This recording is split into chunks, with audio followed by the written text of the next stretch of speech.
Up your there you are. All right, what is going on? Hello, everybody. I have the other thing on. Sorry. Welcome to my channel, Frankie's Tarot. And this is a very awesome, special day. It's new moon Taurus energy. And I have Alex Skiles Astrology here today. I've been looking forward to this for a while.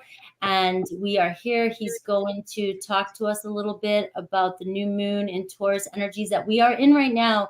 Very potent. So setting your intentions and what to expect over the next 30 days or so to the next new moon with the conjunction that's happening. And he's going to get more into that. I'm going to read tarot for each zodiac sign at the end of his little spew. I'm going to go afterwards and we're going to see how it all combines. And remember, we're always bringing in messages for your highest good. And so I'm always trying to help you manifest and co-create. So make sure to hit that like and subscribe as you come in. Also, Alex will be giving away an free astrology report for those who go over to his channel. Subscribe, say Frankie or Frankie's Tarot sent me, and then go to my Instagram and DM me done, and you'll be on a list to win an astrology report. So this is really exciting. I'm going to let Alex tell you a little bit about himself. And guys, I just love, I'm going to do this again. I'm sorry. I just love his daily reports. I vibe with his astrology. He's very relatable, down to earth, grounded, authentic, and he follows, moon magic, which is what I love to follow when it comes to manifesting. And I really think you guys will gain a lot from his knowledge, and along with my tarot readings as well too. We're just trying to keep as many people as possible in alignment and to try and make it through these energies as they shift. So I will turn it over to you, Alex. Hello. Good to be here with all of you. I see some familiar people in the chat, which is super exciting. This is my first time doing a live on YouTube ever. So how cool is it to be doing it with Frankie? Me and Frankie know each other through High Vibe, which I was on High Vibe last year. Frankie was on High Vibe, and Natalie and Anne. Anne introduced us non-formally, which I never met you in person. But yeah, so I'm an astrologer. I'm a music producer. I've been in the music business for over 20 years. I know I look super young, but I've seen some days. And I've been studying astrology since I was 12. My mother was an astrologer. I got into astrology very early. And I think professionally, I've been doing astrology for about 4 years now. So being able to align that with my career in music has been a challenge and a struggle. And, it's been pretty amazing to see how both of those worlds collide, and definitely being able to collaborate with some of the most amazing people in the spiritual community in the world, online. It's been really amazing. So what an honor to be doing this live with Frankie. Yes, this is definitely an honor. That's one of the most exciting things about these collabs is connecting with other people in the spiritual community. That's what I've been trying to do since the day I started my channel. It wasn't just about me growing my tarot channel. It was about me connecting with everybody and on this mission, on this, this new way, this new being. And so when we can find each other and we can bring these collaborations together and build this community, people see that, and it starts to, people have all these tools to kind of go to, and that's just what's most important. So thank you for being here. This is your first live. And I've always been looking like a baby too, so I got the same thing as you. Yes, you look amazing. Own it. You're old soul, plus you're an Aries, so you've got that. We do have an Aries here, guys. So you've got duo Mars with, of course, me with the Pluto. But yep, and I'm 2 Mars-ruled people in the house today. All right, we're gonna deliver it. You're Mars and Scorpio, right? Yeah, I have Mars and Scorpio. I have everything. Yep. I have stellium Scorpio, Mars, Sun, Moon, Mercury, Venus, Mars, all in Scorpio. Wow. I am on fire. So that's why when everybody's just like, oh, Pluto rules Scorpio, I'm like, I'm more Mars. I'm ready to go. Pluto's just for me. Yeah. I'm like Scorpio, people who have Scorpio placements, if they don't have Mars there, it's more plutonic. But what I've noticed is with Scorpio energy, where they have Mars and Scorpio, is like, it's much more Mars focused. Yeah. And I feel that in you. Like every time we've talked, it's like I feel the passion and the depth. Your emotional depth is amazing. Yeah, definitely emotional depth, passionate. Sometimes I have to tone it back a little bit. I'm a fighter.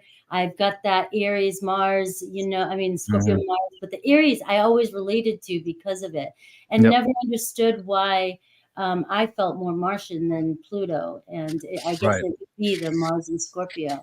So, absolutely. All people right. ask me, hey, what's my rising sign? I'm a Taurus rising. I'm a Sag moon too, so people are asking in the chat. Yeah. I know you're a Sag moon. I've said before that if I could pick a new moon, a different moon, I would pick a Sag moon. I'm like, I couldn't have a break with the Scorpio. I need the Sag. And then everybody here, for some reason on my channel, we just have a lot of Taurusians, and we have a lot of people in love with Tauruses. So we have a very big Taurus fan base here. Well, as a Scorpio and having so much Scorpio in your chart, you attract the Taurus energy. Yes. Especially right now. In Taurus season with this new moon in Taurus, Venus in Taurus, this Jupiter, Uranus in Taurus. Like, I'm loving it. Yeah. Get all my Tauruses here going. We're here. Yo.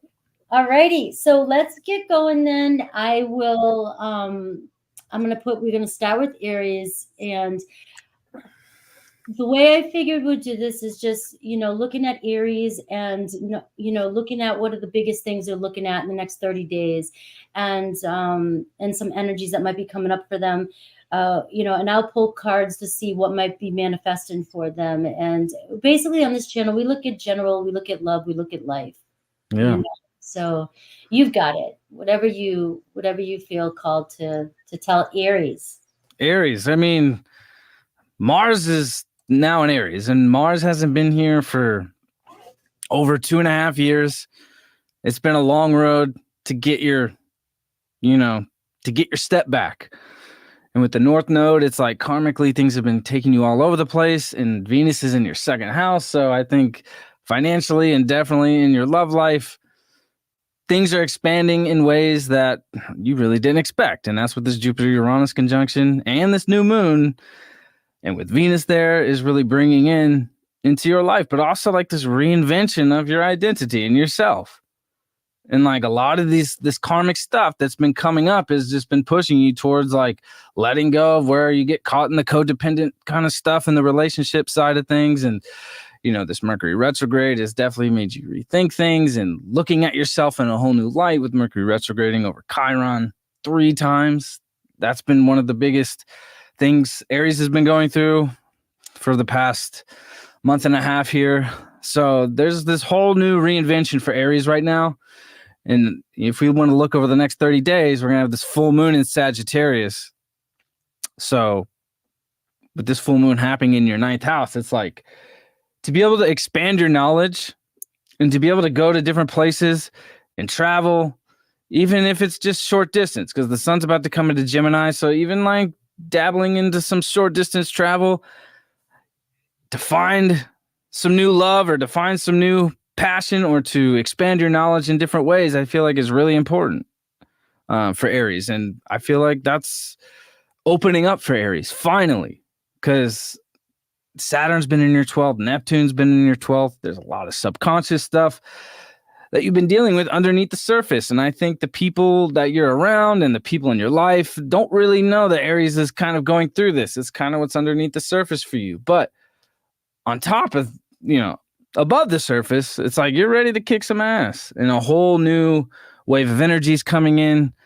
And I definitely think over these next 30 days, being willing to step outside of that comfort zone and to go into new territories and new environments is really going to help you break these old patterns and really help you understand what Chiron's been doing for you in your first house of like really challenging your sense of self and making you look at your sense of self in a whole different light.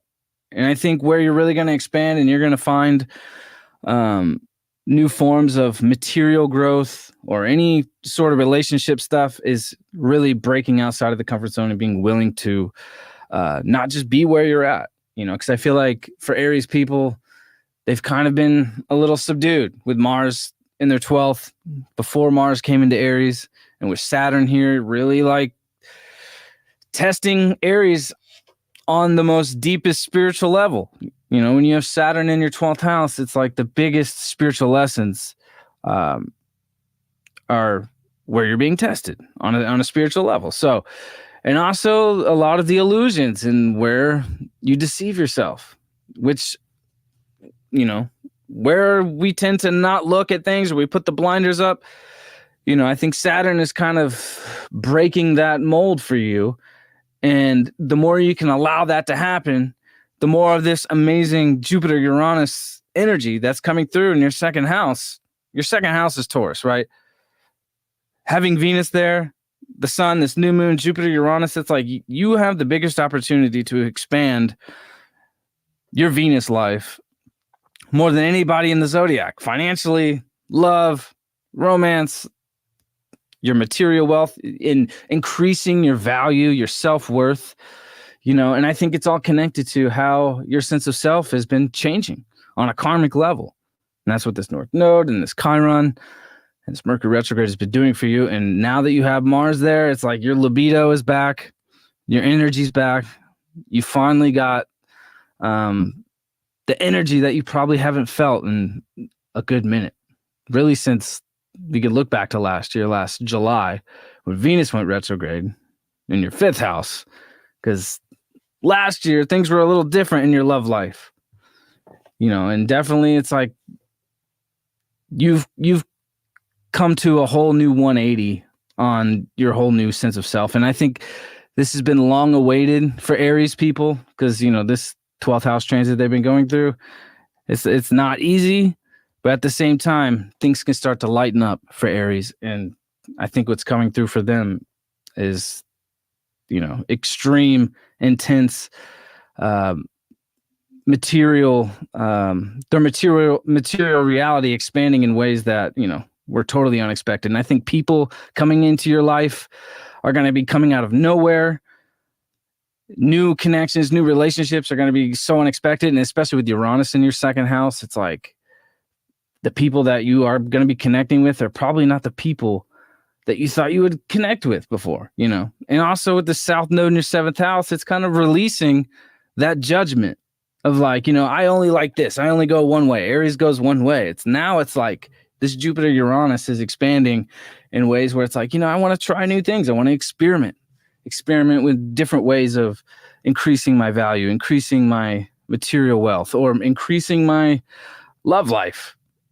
And you're going to find that when you're willing to break out of the comfort zone and not just keep doing the same old things, or, keep wanting to attract the same kind of person, on an unconscious level.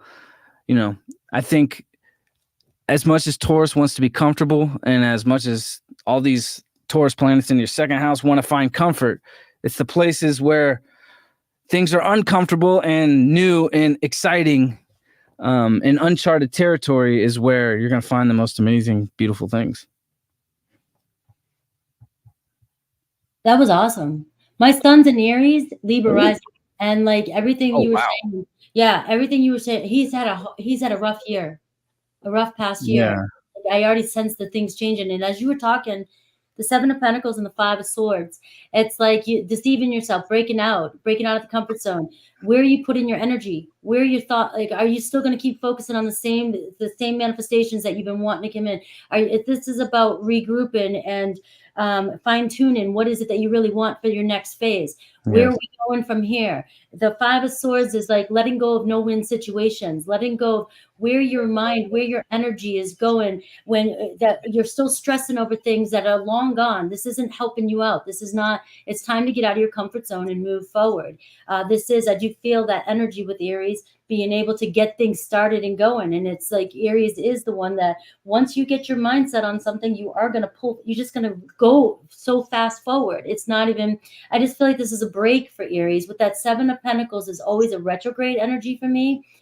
But for me right now, it feels like you're done with this now. Get the hell out of this retrograde. You've had enough time to think and put your energies in certain places. Now focus on what's important and move forward.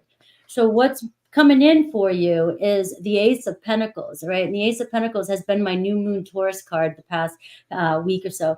And it's this is showing you that right now is a very potent time for you to really set your intentions. This is the doorway to the Ten of Pentacles. What does your future look like? What do you want? What's the bigger picture look like for you? There's an opportunity around you. The Ace of Pentacles shows you that the doorway is open, but you've got to be ready to walk through it. Right. And we have the Seven of Swords in reverse, which is closure. Finding closure finally. There's an energy with you being able to finally find closure with that Five of Swords, letting go of certain situations in your life that are no longer serving you so that you can walk through this door and you can trust this opportunity that's coming your way. So trust your initial intention. I did pull the High Priestess while you were shuffling too. And that is about Aries really trusting their intuition right away, not second guessing it, because that's where your intuition comes from. That's why you are impulsive.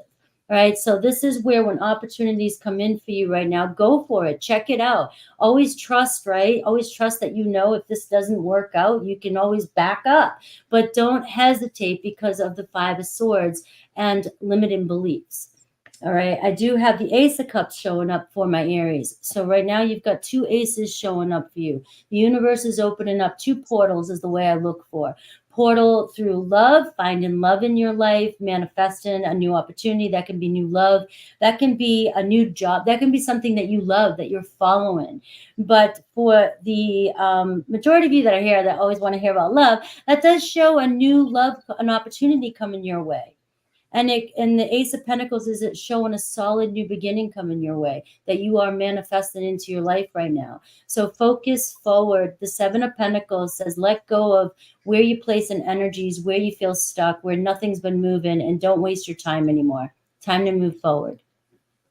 So that's what I've got for our Aries. Amazing. All right. So we've got Taurus now. Happy birthday! Happy birthday. Don't forget to say happy birthday on the comments. You can win a free reading from me as well. And also don't forget to go subscribe and like to Alex's channel to win an astrology report. All that information will be down on the timestamps, but I will let Alex now tell us about Taurus. Well, Taurus is the champion of 2024.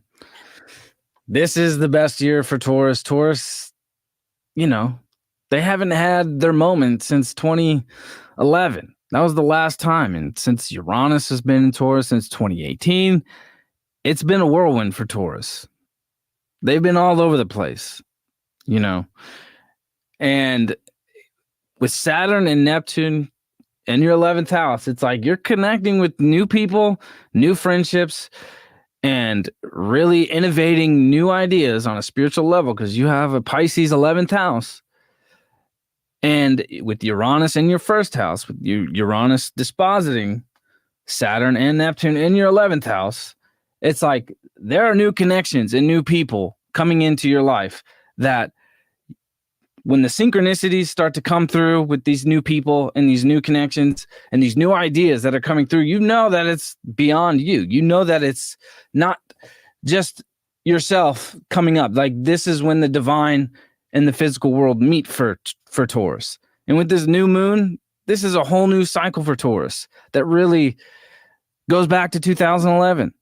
This is your moment. This is the biggest year for Taurus. And this is going to be going on really for the next few years with Taurus. Uranus is about to go to Gemini here in 2025.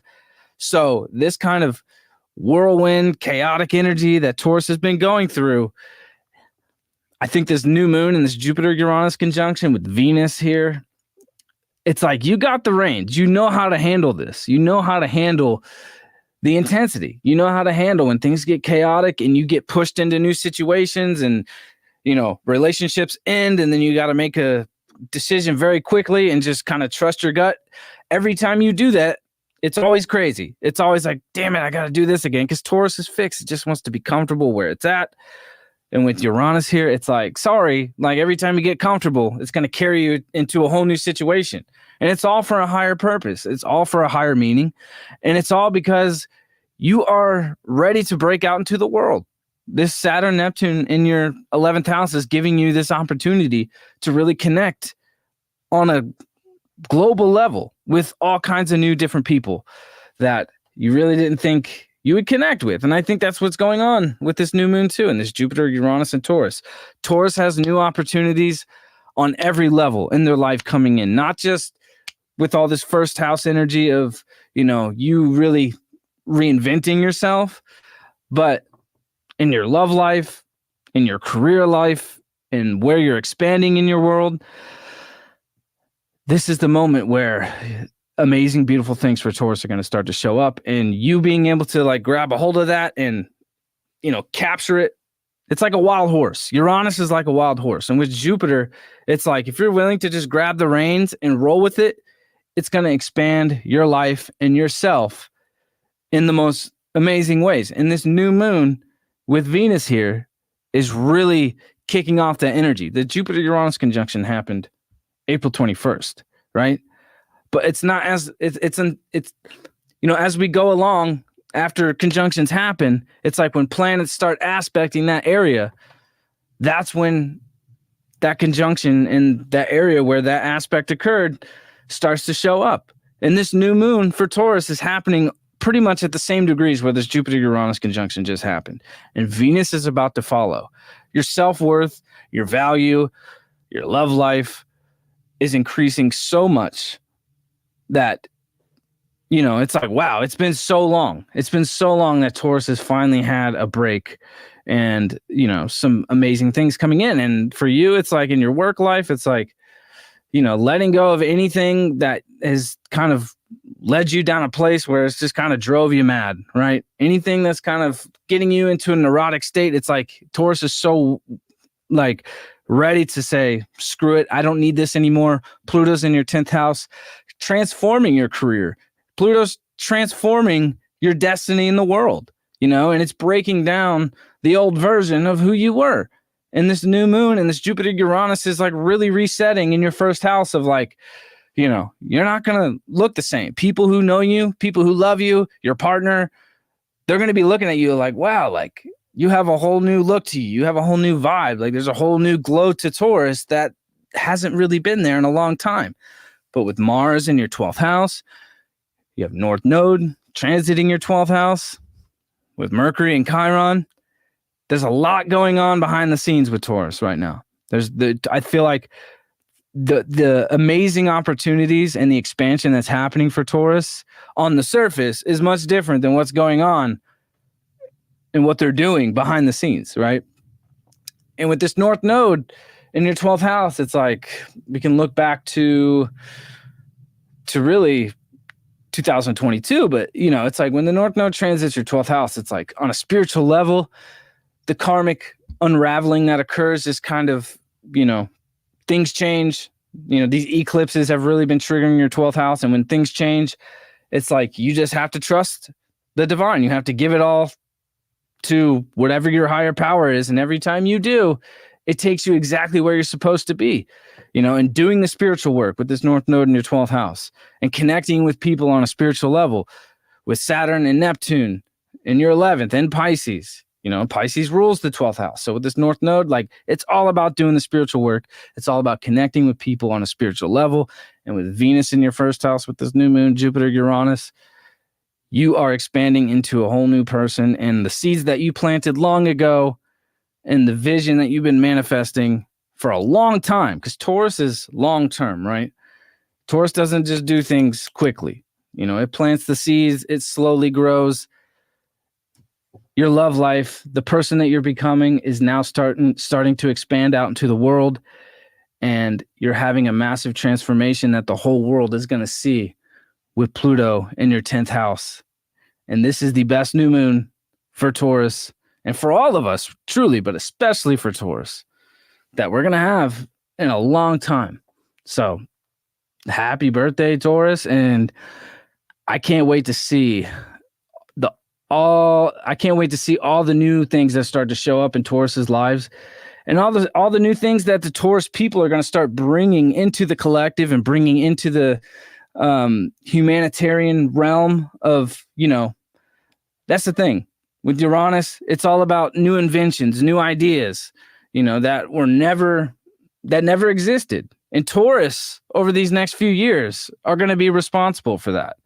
So it's going to be really amazing to see what kind of new ideas and new innovations that Taurus have, because this is the moment where if you're a Taurus person and you have new ideas and that electricity is just shooting through you, don't deny it. You got to allow it to come through. You got to channel it, write it down. Mercury's about to come into Taurus in conjunct this Jupiter Uranus, and with Venus as well. It's like you got to be writing these things down, and when you can write them down, consider that you planting those seeds. So this is the best time for Taurus. I wish Taurus the best. I love Taurus. I'm a Taurus rising, Taurus Venus, Taurus gang. What is up? You just like sang to my soul. I am telling you, like, viewers, this is, everything you just said is so, it's the truth. It's like when people tap into the faith and the belief that you're not just wasting your time shooting shit here, you know what I mean? Like, this is real. This is real. I see it with my Taurians. I see it in my life. I see it. I've been saying this since January. I've been saying this is, and my Tauruses can vouch for me. This is the best time for you guys. The best time for you. And so much is changing. And the Tauruses in my life, like, they are just going through some sort of, we're not going to recognize them. We're not going to. And it's like, and it's affecting all of us. The energy they're bringing into us is affecting all of us collectively. Yep. And it's like, trust in the process and listen to the guidance that everybody's trying to give you to break out of the old way so that you can tap into this energy and use this to your fullest potential, and that's that's just where I wish I could just, send mind power to people and get them to let go and trust in this process, because there's so many beautiful things that are going to manifest for us. I just, for all of us, not just Tauruses, but Tauruses really are riding the luck train right now. Mm-hmm. And they even got the Six of Pentacles overall energy. And the Six of Pentacles is my universal pinata. The Six of Pentacles to me says the universe is supporting you and providing for you wherever you need it, wherever you feel like you've been putting in a lot of work. And I don't mean like the kind of work we do to get something in return, the kind of work that we just keep busting our asses and doing it because we're very passionate, we're wanting something, where we are here, our divine right is abundance, and this is the Six of Pentacles is your payout. Your universe is bringing a balance to your life, right? And it can mean a lot of other things, but when it comes to the birthday babies here, or the Taurus risings or whatever, this to me is the gift from the universe, bringing in a gift of luck, gift of money, gift of balance into your life, an offer coming towards you. And so I look at it more so you could receive a gift, you could be manifesting an amazing gift into your material life, but I'm also feeling like the universe is just giving you a big, fat, happy birthday gift and saying that things are going to manifest for you. So, get your intentions set. Today's the strongest day, right? To set your intentions. It's the waxing phase. So right now, like, writing down exactly what you want to bring into your life. I've got the Queen of Cups showing up for you. And so this to me is really strong energy around tapping into your feelings and your emotions. And when doing what really feels right to you, it has to feel good. Right. And it's like Tauruses are the same. It has to feel good, has to taste good, has to be good. But this here, it has to really, really emotionally feel good to you. If it does not feel good to you right now, that's a sign for my Tauruses to let go. If you're in an environment, in a place, anywhere you're at, and it's just not a nice vibe, doesn't feel good, you're not taking care of yourself, that you're not nurturing your emotional needs are not being met, you're not being met. This is about you tapping into your intuition, your creativity, your feelers, your feelings, and following the flow based off of this kind of energy of what really feels good to my Tauruses. For some of you, there could be a water sign coming into your life. Hi. There could be, you could be manifesting in love. You could be manifesting an emotional deep connection. Also, to me, it's about looking for emotionally deep connections. If your connections are not emotionally deep and they're just superficial and you're not feeling the connection, you're not feeling your needs met, it's time to revisit that and say, is this really where spirit wants me? Is this really my divine? Because your higher self knows exactly what you want. Your higher self knows exactly what you're manifesting into your life. So if somebody's not fitting the piece of the puzzle for you, don't waste your time anymore. Follow your feelings, right? Follow your feelings.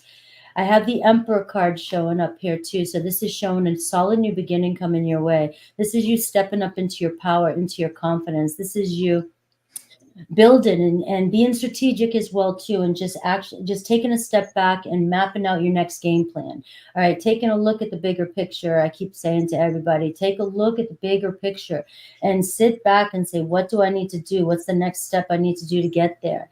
The Emperor card is showing you that you're building the foundation here, but you've got to step up and you got to take action and you got to lead. You got to go for it. You've got to take inspired action with the Emperor card as well too, but the Emperor card also trust their feelings and the same thing. So you're getting a divine feminine and a masculine here, which is nice. So it's a nice balance.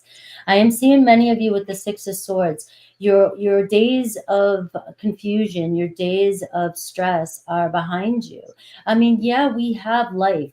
You're going to have ups and downs and things, but if you've been going through some major turbulence, this is showing me that you are now going to be riding a clear sea. I look at it as the parting of the Red Seas. It's like the universe is putting you in the flow and everything is smooth sailing right now if you want it. If you want it. And that's what I've got. Remember the Six of Pentacles here. Universe is trying to give you the gifts, your divine right, your birthright, abundance and blessings coming your way.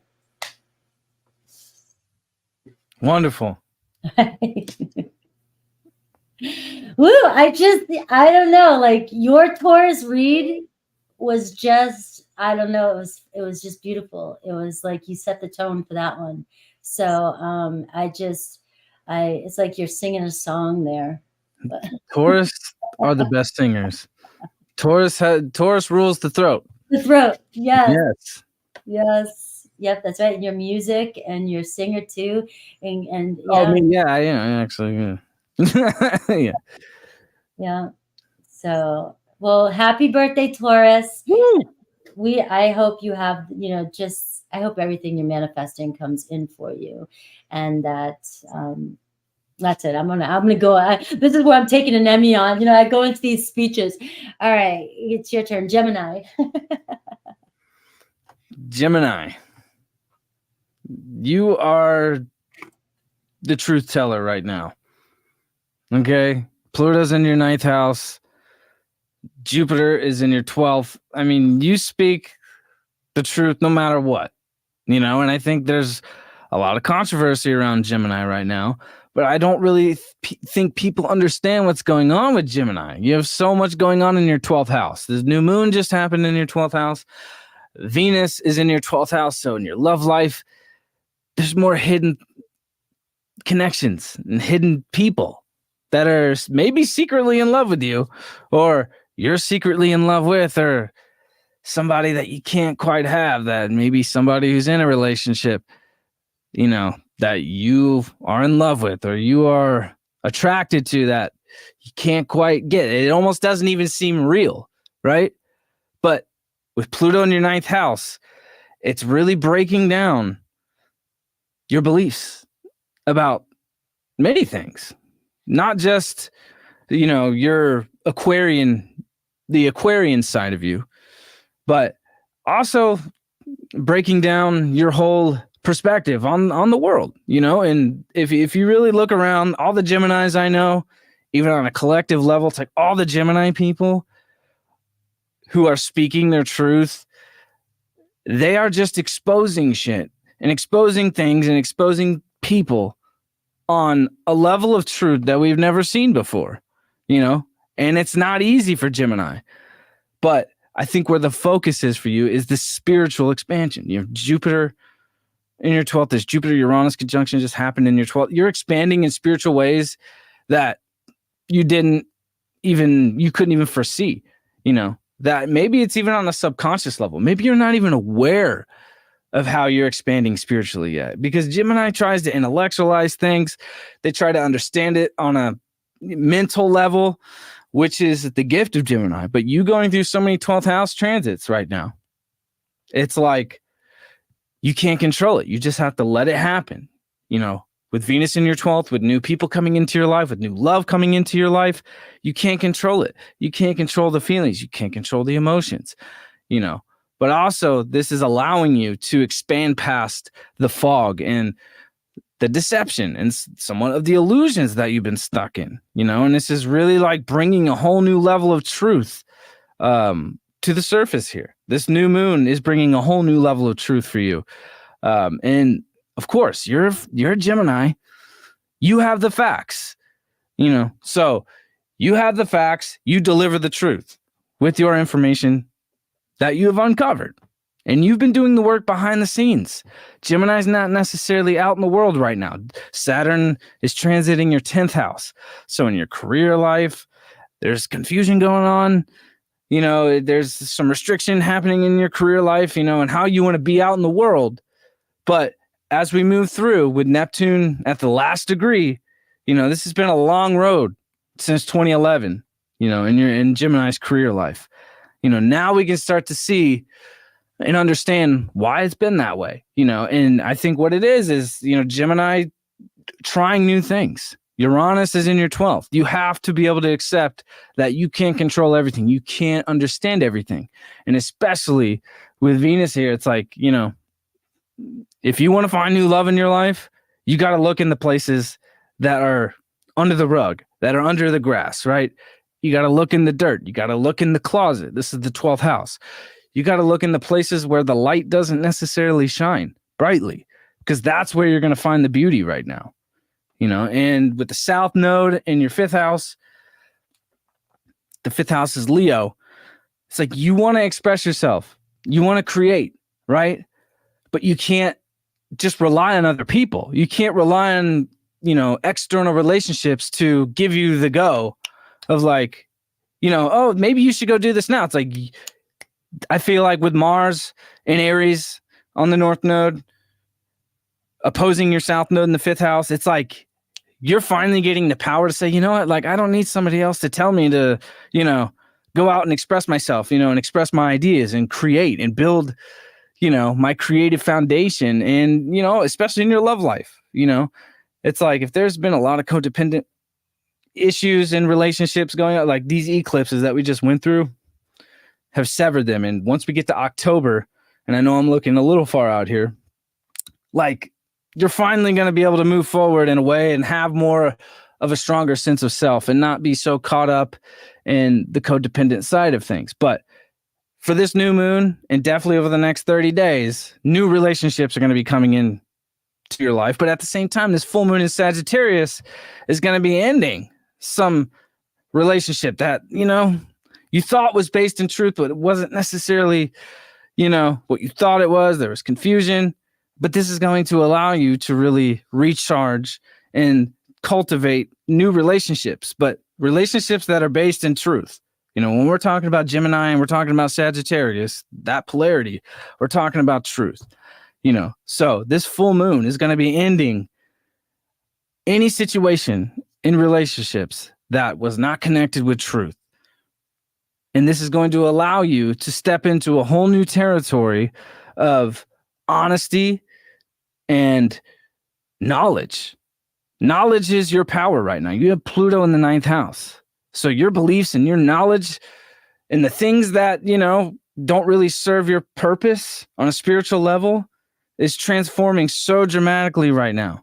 So your idea of truth, your idea of what love is, your idea of what connecting with people and what your idea of friendship is, especially, and your beliefs that surround that are transforming and evolving really rapidly. But I think what's really important over these next 30 days is whatever relationship issues or cycles that haven't been broken, that need to be broken, that were not based in truth, are going to finally be ready to cut that cord. And this new moon is allowing you to go underneath the surface, to really go inward in your 12th house and really understand these emotions in a much more clear way, because it's been a little confusing for Gemini, you know. And if you are getting involved with any sort of relationships that are underneath the surface, like I said in the beginning here, or somebody else, look out, be careful, but also trust your instincts, trust your intuition. If it feels right,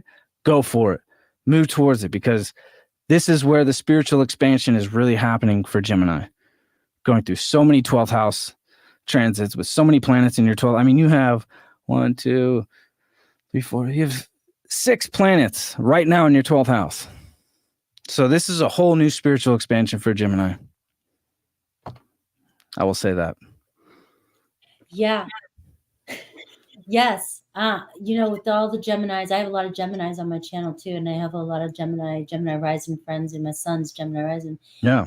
Like I'm trying to I can hear it, I can see it, I can when I'm listening to him too talk, I can just see there's just so much going on, and like there's a lot of confusion there too. And there's been a couple times where I've done some readings and people's comments are like, you know, the Geminis have been, the comments are sort of conflicting. Some are feeling one way, other. It's like there's a lot just happening right now. And a couple of things have been coming up for me in my readings with Geminis, because I've been trying to figure it out, being that I have a lot of Gemini influence in my chart too, being like, what the hell is what's going on? And like one of the things that was coming up for Geminis is it is time to really step into your truth about what it is that you want to attract, and when it comes to love, because really good energy around love for Geminis. It seems as though this is a good year, or good time. It's going to be over the next, intuitively is what I've been feeling through my readings.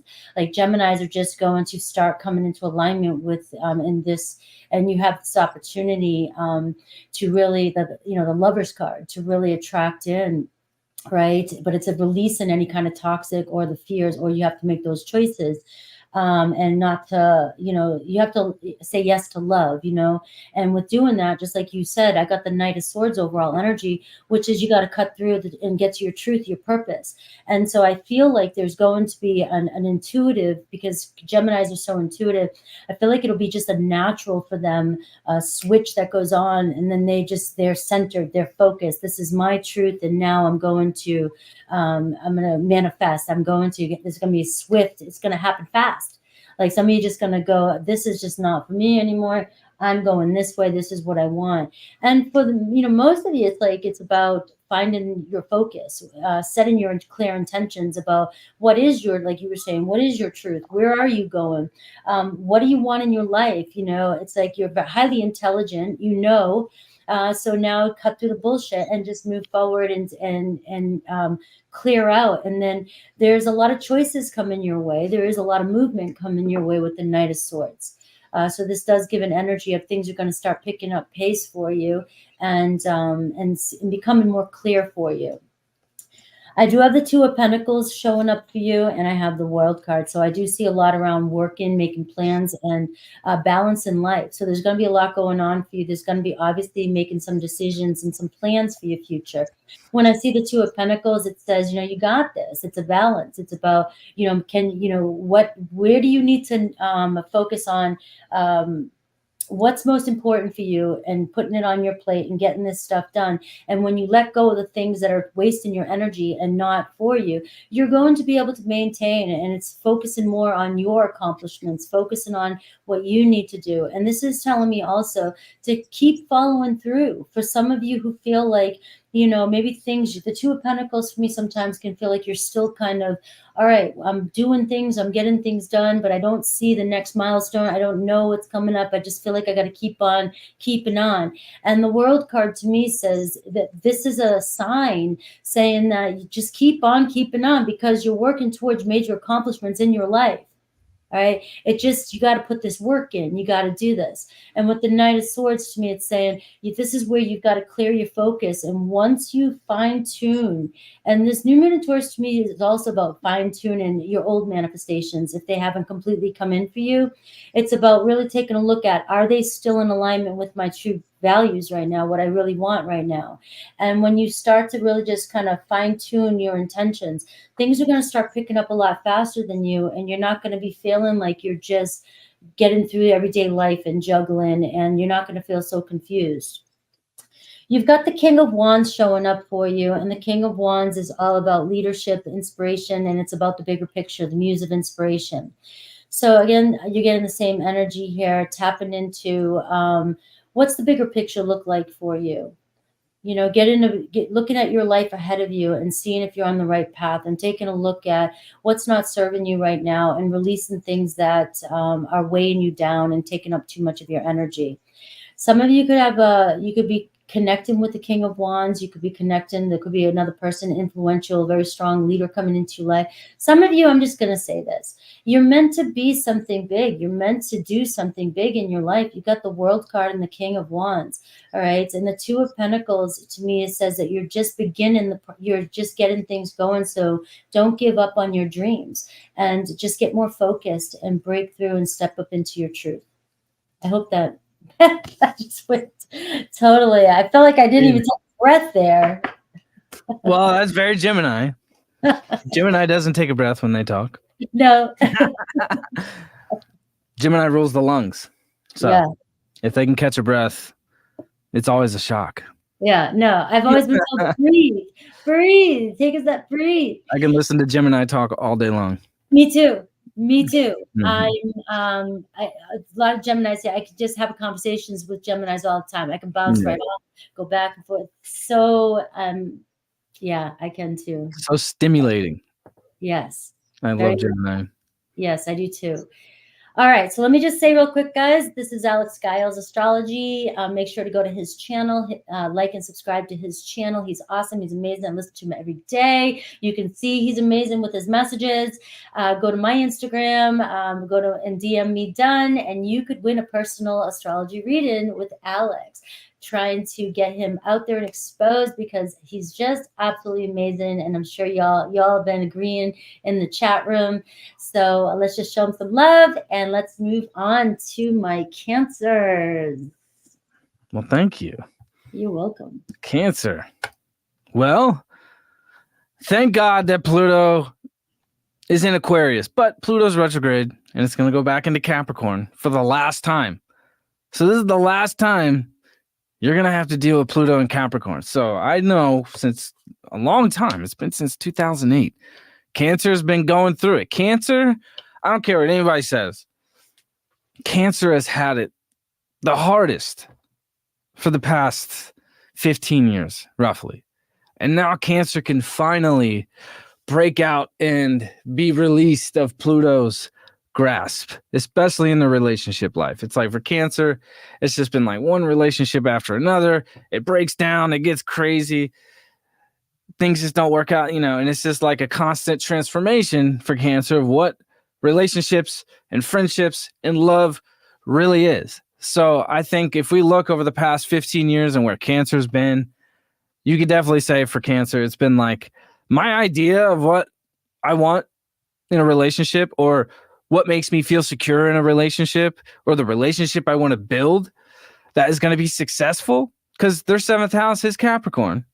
So it's all about success. You want to have successful relationships. You want to have a relationship where you can build a solid foundation, right? Cancer is the receiver. It receives, it nurtures. Their 7th house in Capricorn wants to build and support, and bring in the discipline and the structure in the relationship. And with Pluto transiting here for the past 15 years, it's been very difficult to really have that solid structure. So this last year of 2020, this is the last time you're going to be going through it, but you already know what to expect. And I think what is most important for Cancer right now is that in your 11th house, it's like you trying to put yourself out into the world no matter what. This new moon, Venus and Taurus, Uranus Jupiter conjunction that just happened in Taurus in your 11th house right now.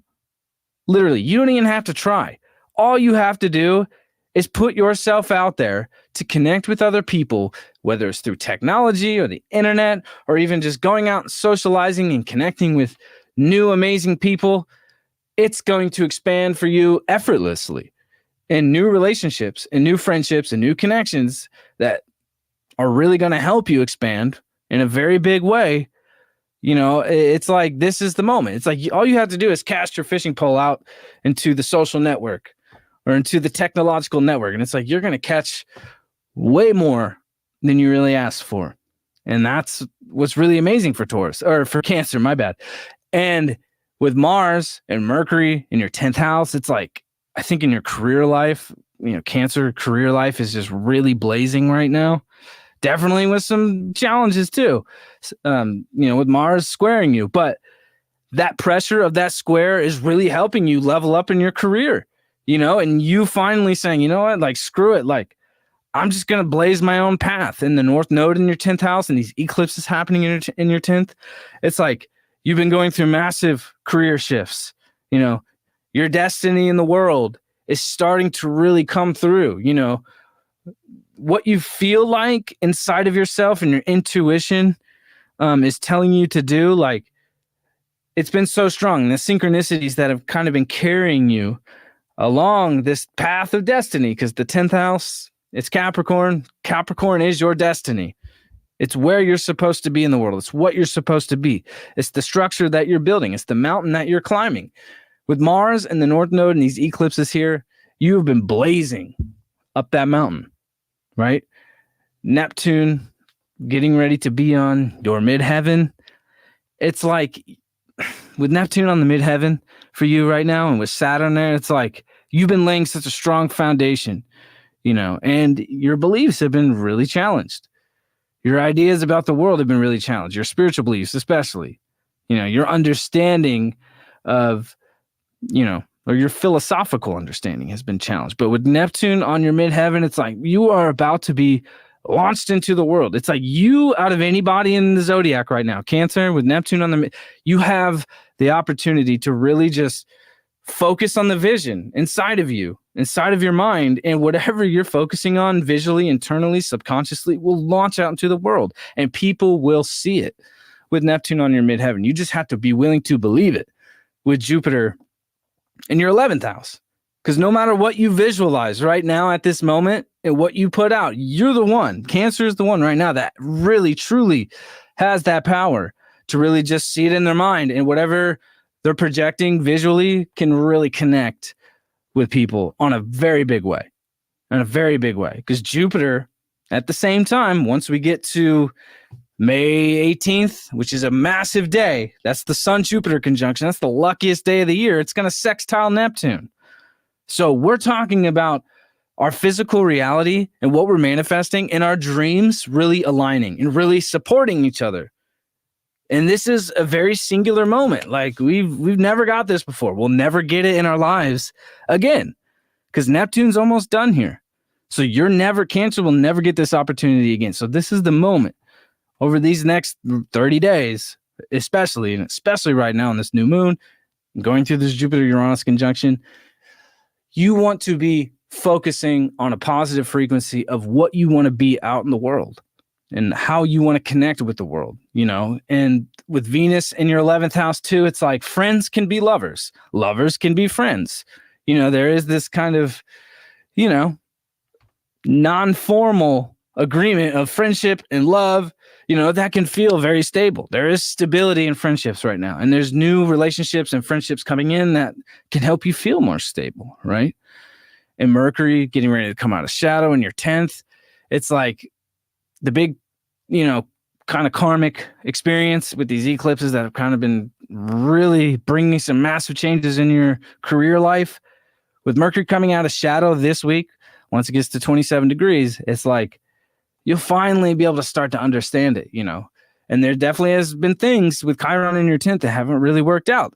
But now you're going to be able to understand why, because it really it wasn't even about that. It was really about the people that you were connecting with that were helping you expand in your world. And definitely now with new relationships and new lovers and new friends coming into your life, those are the people that you want to stay connected with and build solid, strong, long-term relationship with that is really going to expand. And it can expand just beyond your local environment. That could really expand across the world. And Cancer is the one sign in the zodiac right now that really has this opportunity to really launch out into the world with their vision and with their dreams. That's amazing. I didn't even know that. Go Cancer. Yeah. I'm sitting here. I know some Cancer that I'm going. They're probably over here in the chat going, yes, yes, yes. It's been wild for Cancer with Pluto there since 2008. God bless you. Yeah. For real. Well, and when you said that, like, I can't help but just vibe with what you're saying. I'm trying to, usually I'd be doing a different type of tarot spread from just my tarot show, but yeah, I'm enjoying just listening to the astrology report of it and just kind of seeing the cards pull that if they vibe with you. Yeah. I think they're getting so much out of this, and there's somebody saying I've got the career is doing good. Cancers are saying, but I don't have love. I can't find love. People are saying find love, but this is exactly what you're saying. Cancer, this is the time for you to visualize and pull it towards you, right? We don't look for love. We don't seek it outside of us. We have to use our imagination with that Queen of Cups, and go within and imagine, and then you have to feel love. You have to feel it as if it's, it's actually here and happening, and call it to you. That's the magic of this. That's the Neptunian part of this, right? Yep. And that's where your imagination, and this is where you've got to trust this friggin' process. I know it can sound delulu sometimes, but we've been doing this stuff since we were kids. We do it naturally, but we've been taught that our imagination is silly when we were kids, but we're just trying to relearn that this is all we're doing. And Cancers, it sounds like this is the most amazing time for you to do this.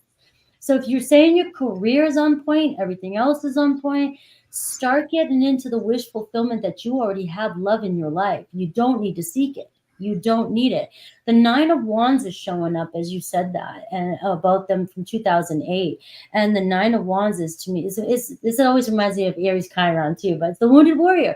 It's like, been through so much. You've been through so much, you have. And this card always reminds you that don't give up now. Don't give up now. Don't give up. Right when you're ready to give up is when it's here for you, when everything is showing up for you. But this is the card of resilience. This is the card of a big heart, and you have everything that you've been through was for a reason, and you're going to see it manifest for you. The 9 is showing a completion here. It's showing that you pretty much have made it. All right. There's just sometimes there can be a little bit of setbacks here and there, but I feel like this is where you're over. Look at that, the 2 of Wands. You're moving to the next step. I feel like you have to choose a path. The 2 of Wands is showing right now. You've been inspired. You're at this crossroads now. It's getting out of your comfort zone. It's deciding to try something different, go down a new path. And for those of you with manifesting, if you haven't learned how to do it yet or know what we're talking about when we say this is really, I'm just going to throw Neville Goddard out there, throw out Shin, just throw these manifesting people, Joe Dispenza, all these things, all these people, all right, teaching us how to do this. And the 2 of Wands for Cancer for me is choosing a path that seems a little bit uncomfortable for you, but a new path, getting out of your comfort zone. There could be travel coming your way. For some of you, this might be a chance for you to expand and travel and meet new people that way, or actually go somewhere else and do something different in your life that you've always wanted to do. The Temperance card is showing your life unfolding exactly the way it's meant to be. Everything it's perfect right now, exactly the way it's meant to be. The Temperance card is reminding you to keep one foot on the ground while you're still connected to the 4 or 5D. You've always want to find some sort of balance. You don't want to get caught up in everything that's going on in your 3D reality. The Temperance card says take middle ground, all right? It's all a balancing act, but we can get caught up in what what things are not showing up for us in the current reality, and we can feel like none of it's working. And you've got to trust that it's working, especially with the Temperance card. You've got to trust in the flow, stay in the flow. With the Temperance card. And I've got the Eight of Swords saying there's limited beliefs, letting go of things that the only thing that's holding you back right now is your fears, or any of your limiting beliefs that, or your self-doubts that might be coming up for you. Over the next couple weeks, you may find, especially when we're around the full moon, I feel like many of you, that's when you doubt the most, and you start, you just let your anxiety and intensity get the best of you. And I feel like the Temperance card is reminding you to not let these things affect you as you're moving forward. All right, you're manifesting in a new path. You're manifesting in, but it's up to you to make that decision to get out of your comfort zone is what I'm getting for Cancers. Take that next step. Do that next thing that you want to do. Go for it. Make that contact. Call that person you want to call. Apply for that job that you want to apply. You're the Temperance card. You desire it on some level. You're meant to have it. It will unfold for you. Any kind of rejection is redirection. All right. So that's what I'm getting for my Cancers. Go Cancer. Go Cancer. Finally. Yeah. So, yeah. Quick pause. Hi. Let's just say hi to some Reading people. the chat. Yeah. Yeah. Niche. Hello. Pam Beer, J Dub, Tisha, Antoinette. Hope you guys are enjoying. Carmen. Hello. Hope you're enjoying this collab. I love astrology. I could listen to you all day long, just astrology. Tarot is a tool. Tarot, astrology is a tool, but I feel like you're really bringing some really good messages today for everybody to hear. And I see said she subscribed. Thank you. Yes. All right. Let's see. Drop your zodiac sign in the chat. Yeah, there you go. Let's see everybody's sign. Drop it in there. All right. So we're on to Leo. Here we go. Well, for Leo, you're always the center stage, right? You're always the center of attention, but Pluto moved into Aquarius back in January. We had the Sun-Pluto conjunct back in January at 0 degrees. Pluto just went retrograde. So Leo is kind of the rebel of the zodiac right now, because really we can look back to the 40s and 50s, and it's like Leo has been the forefront of the world. Now Leo is kind of, it's like Leo is going through some Wild West kind of energy right now. It's like they're kind of the lone wolf, the lone ranger, trying to blaze their own path and, still maintain their sense of confidence and keep shining their light. When with Pluto in your 7th house in Aquarius, it's like relationships have been a struggle for Leo. Like we said with Cancer doesn't have to go through this anymore. Now it's Leo's turn to really experience Pluto opposing your sun. And what that is like, no matter how much light you shine, you still have to learn how to work with the opposing energy, because no matter what, and I think that's where Leo has been kind of lucky for a long time. It's like Leo's always shining brightly. Now Leo is kind of getting a reality check of like, okay, like light isn't all there is, because without light, or without darkness, there is no light, right? And the darkness comes first. And so I think Leo is starting to really realize that. And with Pluto coming back into Capricorn, you're going to catch a little break. But once we come into next year, it's full blast. And this is the transformation you're going through.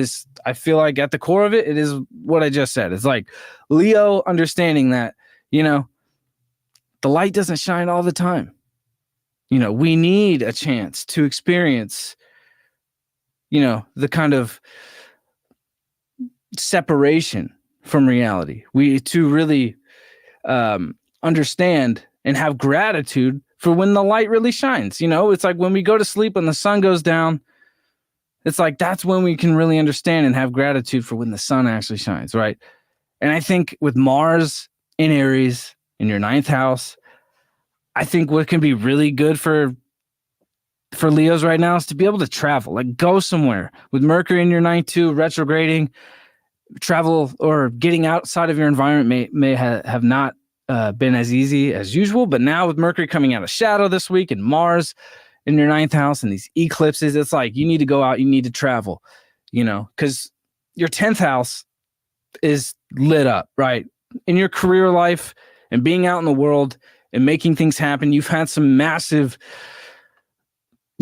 shocks in your career life. You've had some massive shocks to your identity in the world and how the world sees you. That's your Capricorn life. Your Capricorn life and the structure of your life has kind of been rocked a little bit, but all for what this amazing Jupiter-Uranus expansion is starting to bring through for us. And I think too, it's like you're in love with your career right now.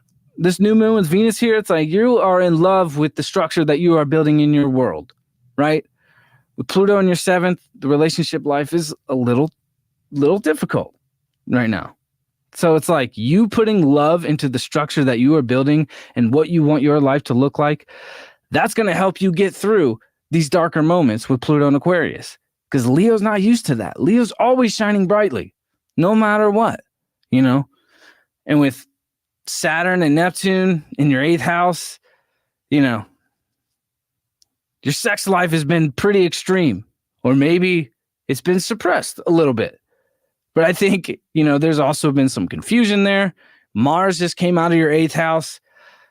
It's like, I think Leo's been a little detached, and now it's time to really go out and experience new environments, experience new people. Venus just crossed your midheaven. This new moon is in your 10th house. Like there's a whole new beginning, a whole new beginning in your career life. And that's where Leo's really focused right now, is on the career and being able to like work through a lot of these kind of toxic connections that's been in your life with Saturn in the 8th. Like there's been some toxic connections that's just like you get caught in that loop, that never-ending loop of like doing the same thing over and over, going through the same toxic relationship pattern, or like these toxic relationships that are unbreakable, right? 8th house is Scorpio. 8th house is the home of Pluto. So it's these bonds that are unbreakable, right? But with Saturn there, it's been trying to like bring to reality of like, hey, like you've been going through the same loop with the same connection or the same relationship or the same person. It's like, intuitively and on a spiritual level what you have to do. But now it's like actually being able to take action and do it. Because when Neptune comes into your 9th, it's like, man, you're going to be willing to not just be in the same place. I feel like what Leo really needs to focus on is getting out into the world, traveling, connecting with new people at a long distance. Maybe relationships and love that's coming through is coming from a more long distance area, but your career is thriving, but the relationship and partnership area of your life is going crazy. It's going through a massive transformation, and it's going to be going on for a minute. But you have to, no matter what, like I said, like Leo's kind of the rebel of the zodiac, like the lone wolf, the lone ranger, I feel like Leo's like, oh, how come nobody sees me right now? It's like, it doesn't even matter. You got to keep doing what you're doing. Keep, expressing your own truth with Mars in your 9th house and with Mercury in your 9th house. It's like, there's new knowledge and new information that's coming through, and maybe beliefs that you used to have with Chiron in your 9th and these eclipses that just happened in your 9th. You're finally starting to realize like, damn, like those beliefs that I used to have were actually harmful and they weren't actually good for me. They weren't actually healthy, and when Mercury gets onto your midheaven here in by next week, when Mercury comes onto your midheaven, I feel like you're going to have something to say, and you're really going to have a lot of truth and a lot of knowledge that you just acquired going through these eclipses in this Mercury retrograde that you're going to be willing to speak, and you need to speak it, because no matter what, when you speak that truth with this new knowledge that you just acquired with whatever it was, even though it was painful to go through that process to acquire this knowledge.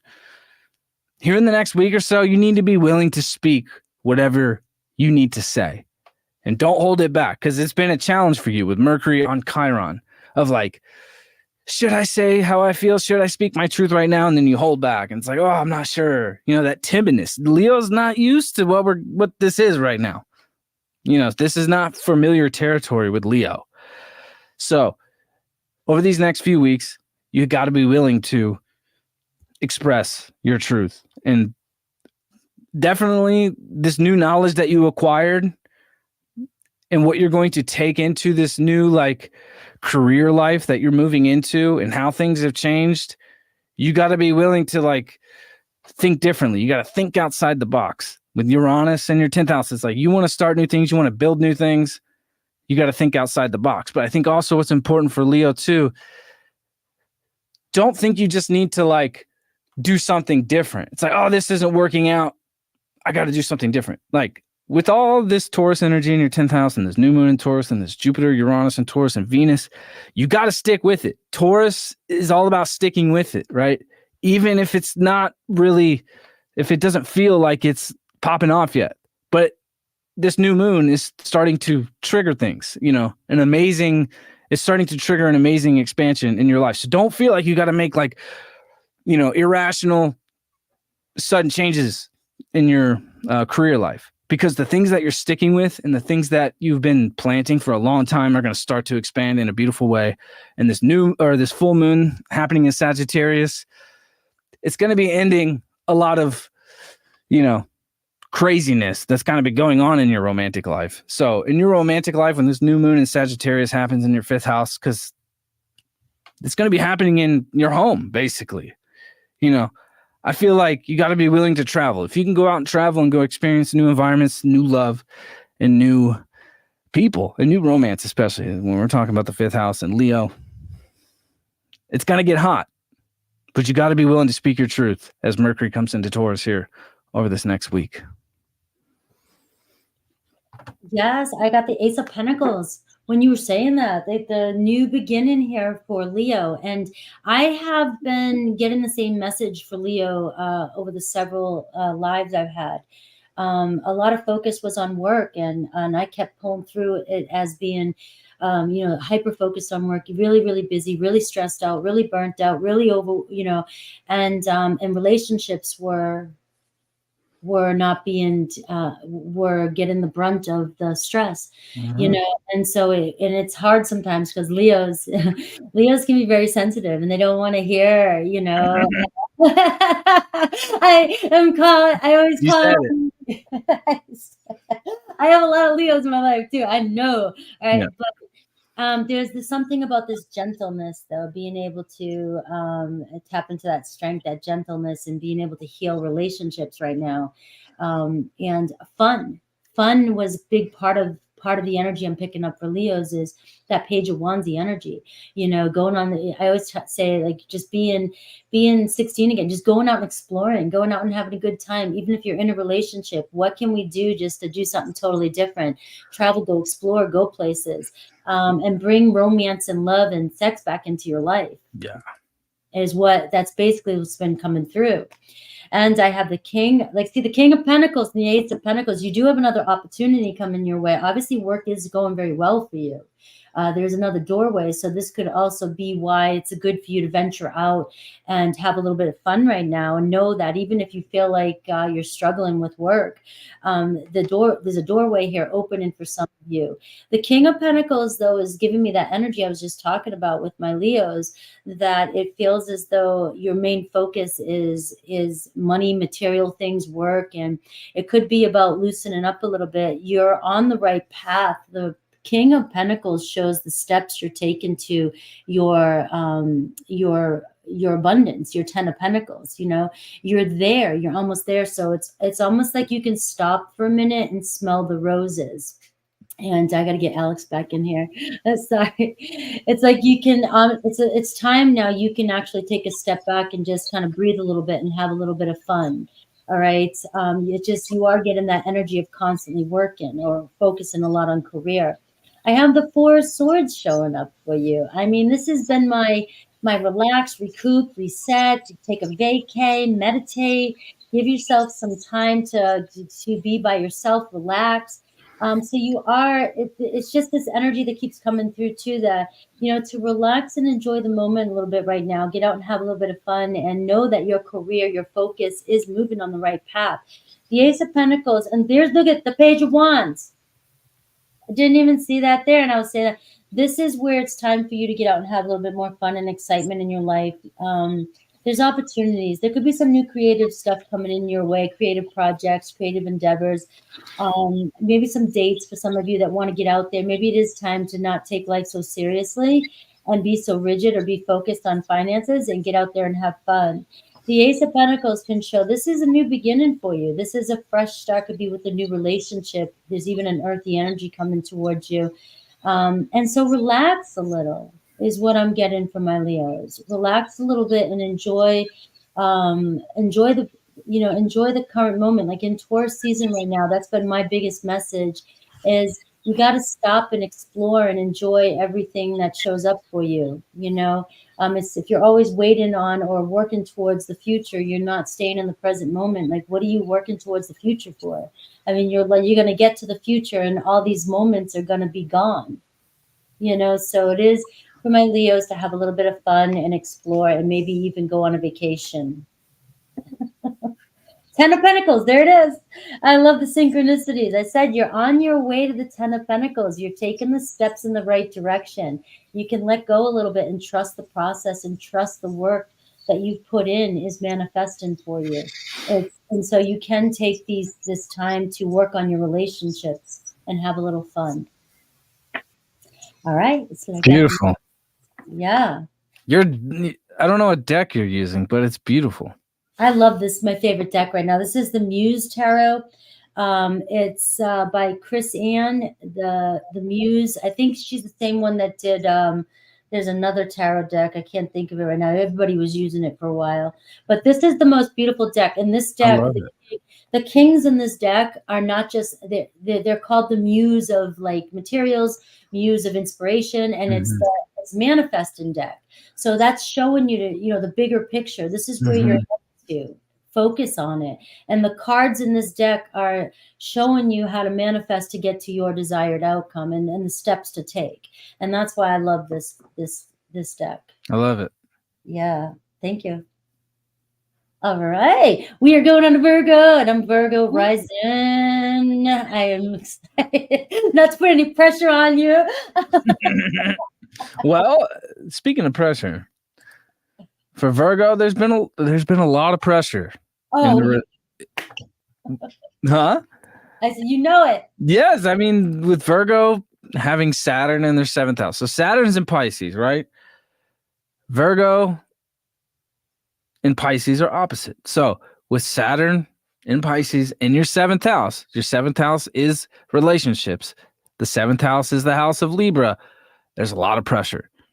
Saturn puts on the pressure, puts on the weight, right? It's testing you. It's really testing your relationships. It's really testing your boundaries in relationships. And I think for Virgo, you being able to set healthy boundaries in your relationships is very important for you, and it can be very hard. It can be very difficult. Sometimes in relationships, you're having to make some harsh decisions, and, it could be uncomfortable, but more uncomfortable for the people that you are in relationships with, right? And with Neptune there as well, there's been a lot of confusion in relationships, and you've been going through this since 2011 with Neptune here. So now Neptune at the 29th degree. This is the first time in our entire lives we've ever seen Neptune at the last degree of Pisces, right? The last degree of Pisces, the 29th degree of Pisces, is the last sign of the zodiac. So in Virgo's relationship life, you have gone through a lot of confusion. You've also lived out your fantasies in your relationships. It's pulled you into some crazy spiritual situations, in relationships that have come through over these past 15 years, 14, 15 years. You've had some very intense spiritual experiences that are connected to your relationships. But now with Saturn putting the pressure on in your 7th house, and with Neptune at the last degree, it's kind of helping you bring all of those dreams and all those fantasies into reality, right? And it's been difficult. It's been hard. But I think going through that and being able to take on these tests in a disciplined manner can really help you build stronger relationships on a spiritual level, right? Because Virgo they're selfless. Virgo is very selfless. They give themselves away no matter what. And so does Pisces. That's the thing about the Virgo Pisces axis is it's all about selfless service and unconditional love, right? But with Saturn here, like you got to set some healthy terms. You got to set healthy boundaries, you know, and sometimes you got to have a condition, right? The conditions of like, these are the terms of like, okay, like we can't be just falling off into fantasy, falling off into la la land and totally disassociating from reality within this relationship. We got to keep it real. If we want to have a healthy spiritual connection within our relationship, we got to like keep it real. We got to keep it practical, but also not lose sight of the vision. Don't lose sight of the fantasy. You know, like that's the thing, like Virgo with Neptune transiting their 9th house over these past 14 years, you've lived out your fantasies in your relationships, you know, and it's been effing crazy, right? Mars in Aries in your 8th house, your sex life is on fire. You're the one in the zodiac where it's just like, bam, your libido is at the highest point, right? And we just had this Mars-Neptune conjunction we just went through a few weeks ago. You know, like on a spiritual level and on your sexual level, there's been this kind of extreme, intense action that's going on for you. And you just had these eclipses happening in your 8th house. So, you know, when it comes to the passion in your life, it's on, you know, and Mercury's been retrograding. So definitely the people you're connected to and these very strong, intense bonds, and definitely where those intense bonds haven't really worked out or haven't been what they seemed, or those really intense connections and bonds have really challenged your identity and what that identity is in the relationship. You know, now we can start to move through these things and move past them and start to understand them, because Venus and this new moon and the sun and Uranus and Jupiter in your 9th house, it's like your minds are expanding and such. You're learning new things, right? I feel like right now is a great time to really want to challenge yourself to learn new things, you know? And I think if you're willing to learn new things and expand your knowledge in unique ways that you never thought you would do before with Uranus here, you know, I think the new connections and neural pathways that can connect in your brain are going to allow you to manifest and attract a whole new kind of love that's really embedded in truth. With Venus in the 9th house, this love is embedded in truth, you know? But also, I think too, what's interesting for Virgo is like with Venus in the 9th house is being willing to want to connect with partners on a relationship level of different cultures, you know, experience different cultures, try different things, you know? I think that's where the interest for Virgo really lies right now. It's like, you know, like I really want to taste something different. I want to try new foods. I want to try this food that I've never tried before from some other culture. This is Venus in the 9th house. Don't be afraid to expand that territory, because you're going to learn new things. You're going to connect, you know, with the world in different ways. You're going to connect with people in whole new ways that like really can really change your life, right? And this new moon just happened in your 9th. So it's like, you're ready. You're ready for new things. You're ready for new interesting things to happen in your life. I think too, with these eclipses that just have happened in your 8th, your 2nd and your 8th house, it's like the codependency issues that have been going on in Virgo's life. It's like, you're about to be done with that shit. I mean, you've been done with it, but these eclipses, and by the time you get to October, it's like, it's done. It's over with. You know, you're coming into yourself, you know, like you don't need somebody else to really light your passion. That's the thing. You have an Aries 8th house. Like you can light your passion on your own. You can fire your passion up just by yourself, right? That's the gift that Virgo has that I don't think they really realize a lot of the times. But with Mars in your 8th house, it's like you're igniting your own passion, right? And that's attractive for Virgo. Like Virgo's like one of the most like passionately sexually attractive people right now. But at the same time, it's like clearing out a lot of the confusion in relationships, clearing out a lot of the codependency, and where you've been totally just binded in ways that are unhealthy. You know, the toxicity. The eighth house also can bring up toxicity, and especially with Chiron there, it's like, you know, you've been working really hard to heal those wounds and to clear that shit out. Because once Mars comes into your ninth house, you're ready to go far. You're ready to go to a whole nother freaking dimension. You're ready to like get in your rocket ship and fucking blast off this planet. So I think at this time, it's like your sexual energy is so strong, but at the same time, it's like you're clearing out a lot of trauma, a lot of wounds, a lot of where things just haven't worked out. And maybe that's kind of challenged your ego in a certain way. That's uncomfortable, but now you're starting to understand it. You're starting to be able to piece together. And definitely this Jupiter-Uranus conjunction that just happened with this new moon highlighting that. It's like your mind and your knowledge is expanding in new ways. So don't be afraid to just go try new things, dabble into new territory, do things that you've never done before, because it's going to expand your life in ways that you never really thought. And that's what this Jupiter-Uranus is doing, period. You know, for everybody, but specifically for Virgo in their ninth house. It's like, if you're willing to go far and say, you know what, like, I'm just going to take a trip, like, you're going to stumble on some kind of luck or some kind of expansion that it was like, wow, I can't believe that this thing that I never even allowed into my reality is what actually helped expand my life. And with this new moon kicking that off into gear, it's like, you got to allow that to happen, you know, especially because Virgo can think too much. So with all this ninth house energy and this new moon in your ninth house, like, let go of the thinking. You got to just trust your intuition. The ninth house is Sagittarius' home. Sagittarius, Jupiter rules Sagittarius, and you have Jupiter in its home. Right now, it's just, you have to just trust your intuition, let go of the thinking, let go of the neuroticism, and just allow your instincts and your intuition to carry you into territory unknown territory that will expand your life in ways that you had no idea. Yes. It's one of those mic drops. I'm like, yes, everything. This is why I'm so big on astrology right now. They're just hearing everything is to the T that you just. Virgo rising, right? Yes, Virgo. I'm Virgo rising. Amazing.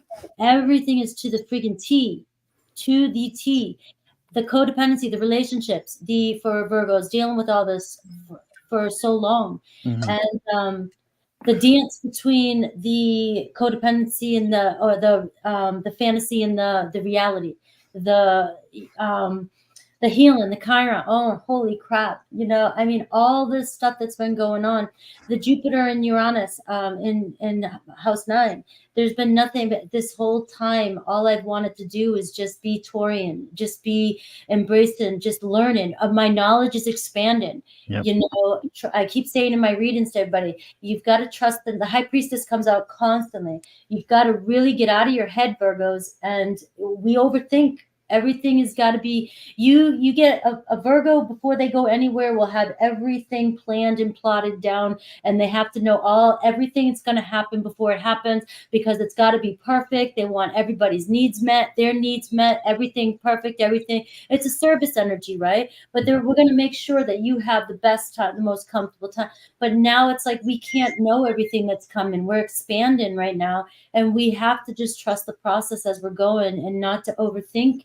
And that's been a battle for me, not overthinking the situations and not trying to perfect everything, and just knowing that our manifestations are going to show up for us, and they might not be exactly how we think they're supposed to be. The universe is perfect, right? It'll give us what we want.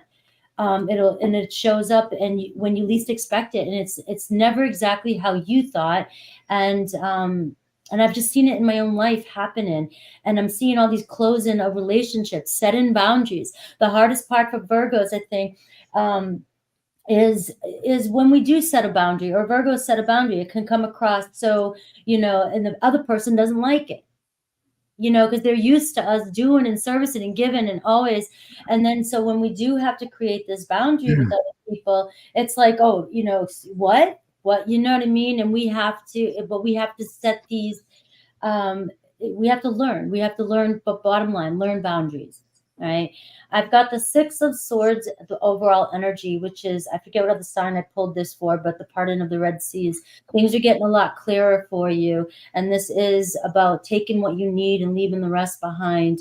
You know, I've been living a simple nomadic life for a long time. It's been one of the most peaceful times of my life. It's like you let go of everything, and you start fresh. And once you do that, you get to the other side, you start regrouping and building a new life for yourself and adding new things to your life, things that really mean something to you and quality. So this card reminds you that you don't need anything, but if you had one suitcase, what would you put in it? What would you take with you? Leave everything else behind, right? You're moving to new territory. And the Six of Swords is showing you, you know, trusting your intuition, being in the flow. The waters are getting calmer for you now. If you've been doing the healing and doing the work and doing, you know, the relationship stuff that you're talking about, because it has been all about relationships. You've been doing that work. You should be at a sense of peace by, you know, or at least starting to sense a sense of peace and knowing to trust yourself even more now. And you're allowing the right people into your life. You're coming into alignment with the right people. You have closed chapters and you've let go and you've learned lessons with the people in the past. So this is a time period now where you can trust and just take what you need and move forward. The Tower card, Virgo, the Tower card, amazing breakthrough, unexpected opportunities. Obviously, this could be that you already are right now going through the Tower moment. Things are changing for you, but you're breaking out of constructs. You're breaking out of a world that you are done with. The cycle you're done with, the patterns, the beliefs you're done with, the behaviors, the related, like you're saying, all these things you're done with. The Tower card is an awakening, an epiphany. It's time to rebuild and move forward and build solid and start bringing into your life exactly what is meant for you. And you've got the Magician card. So I can continue with the same message over and over and over and over, but all I'm doing is just stamping yours in. Like it was so, Virgo rising, so on point. The Magician card is telling us anything is possible. We have all the tools we need to co-create and manifest in our life. We have to believe in the magic and we have to believe in that fantasy. At the same time, we can be, you're right, we can ignite our own passions. I have never heard anybody say that, but the Aries in the 8th house, when I want, I can ignite my passion like that and I can create something and go, and I know exactly. And so that's the same. The Magician is Mercury. You have the power to create and use all these tools to manifest anything into your life. And you've got this really powerful energy around you to do that right now.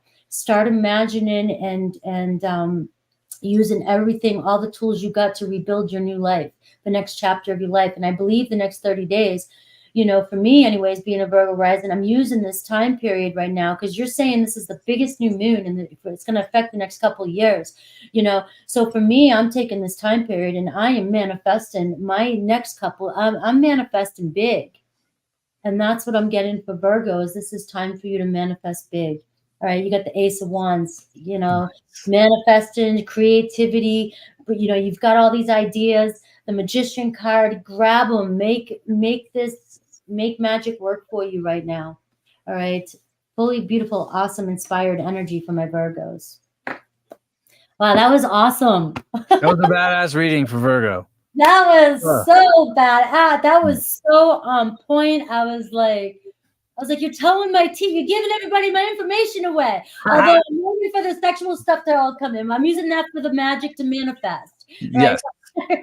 It's how you transmute that energy. Yes. And that's the lesson of the 8th house and Pluto and Mars and Scorpio is, you know, that sexual energy is creative. It's how you transmute it. Whether you put it into another person, you put it into your creativity. Yep. Whatever. That was amazing. Thank you. Thank you for that. Thank you. All right, guys, don't forget to like and subscribe to Alex Skiles Astrology. All the information will be in the timestamps and it's in the description box. So if you want to win a personal reading, he's amazing. You can see now why he's amazing and why he's here. I love your reading today. I hope everybody's enjoying it. We got so many people here today. And I just appreciate you so much. So thank you. I appreciate you. Yes, this is awesome. All right. I'll stop talking. Libra. Libra. we're halfway through, right? So Yes. Libra, these eclipses have been happening in your 7th house.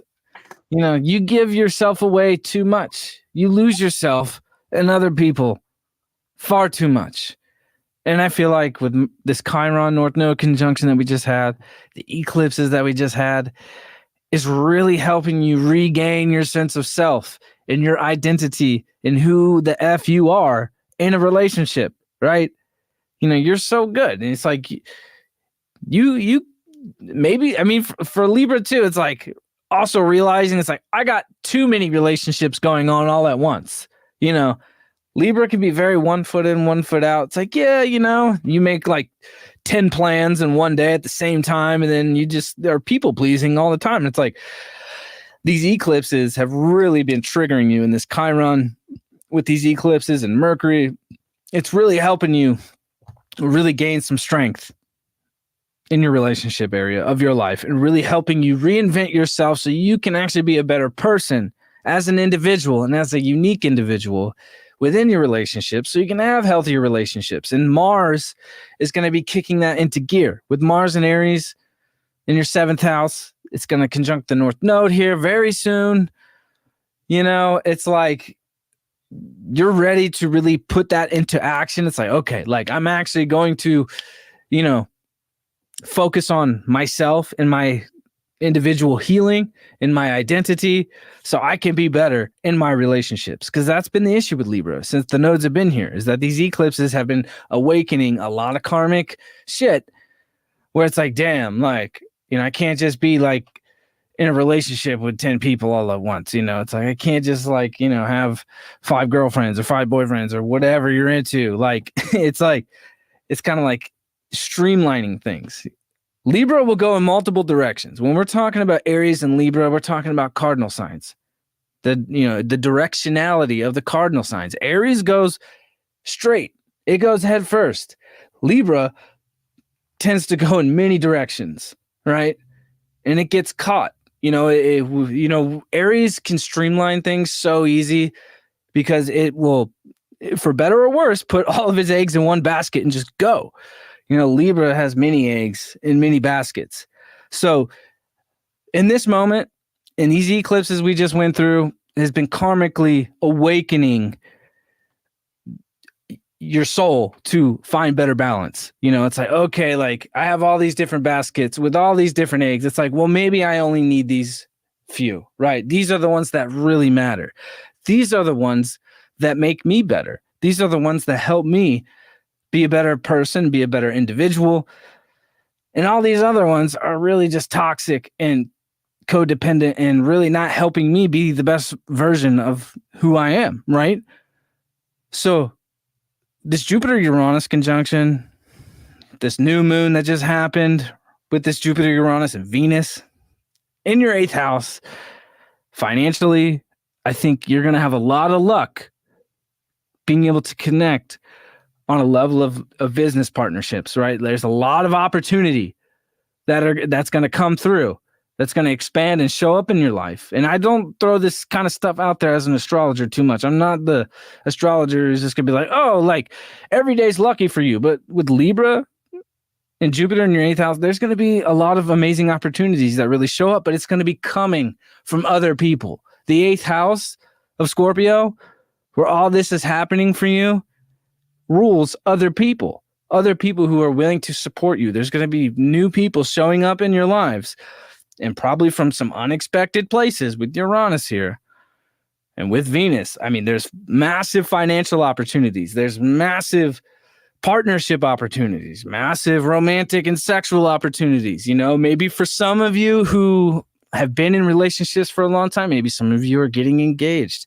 Maybe some of you are getting married. Maybe you have a wedding plan. Like that's the kind of energy that's happening for Libra in their 8th house. But at the same time, it's like this massive healing of their identity that has been triggered by these eclipses and Chiron of like, okay, if I'm going to actually be like bonded and unified with another person, who's really supporting me and I'm going to support them, like I have to like reinvent myself. I can't just be like this people pleasing, codependent, too many eggs in one basket kind of person.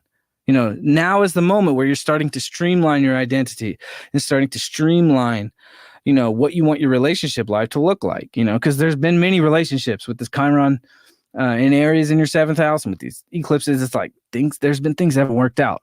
And it's been like, what? Like, how come? Why are you breaking up with me? Or it's like, I got to break up with you. And then you go get with somebody else and they break up with you or you break up with them. It's just been this like cycle, you know, but at the same time, I think for some Libras as well, it's like there is partnerships that are in your life that are really stable, right? You have a Libra or a Taurus 8th house, right? Libra's Venus ruled. So Venus co-rules Libra and Taurus, right? So having a Venus ruled 8th house as a Venus ruled sign, it's like in your love life, your financial life, in partnership areas, like there's new, amazing, beautiful things coming in that I think are really going to surprise you and can bring a lot of expansion and luck into your life. And I don't throw this kind of shit out there all the time, but like that's the timeline we're in, and we're not going to get this for a long period of time. But what is happening now? This is Taurus. It's long term. You know, all the amazing, beautiful things that are coming in for Libra right now, this is what is going to be setting the foundation for a long period of time for you. Whether it is a partnership, whether it is a financial opportunity, or you're getting married, or all these things that we talked about. It's like, it will be stable. It will be for a long time. Even with Uranus there can be some shakeups and some surprises and curveballs that come at you. But at the end of the day, it's like, you know, you kind of got the reins of how to go about these things. We've been experiencing Uranus since 2018, you know?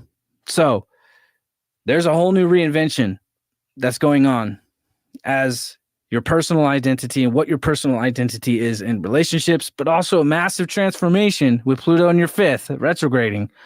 In your, you know, your raw, authentic self. I think Pluto is like really breaking down like this old version of you and like that old creative version of you and helping you reinvent that raw, authentic being that you truly are. Because Taurus or Libra is a natural creator, right? Taurus is you know, also ruled by Venus.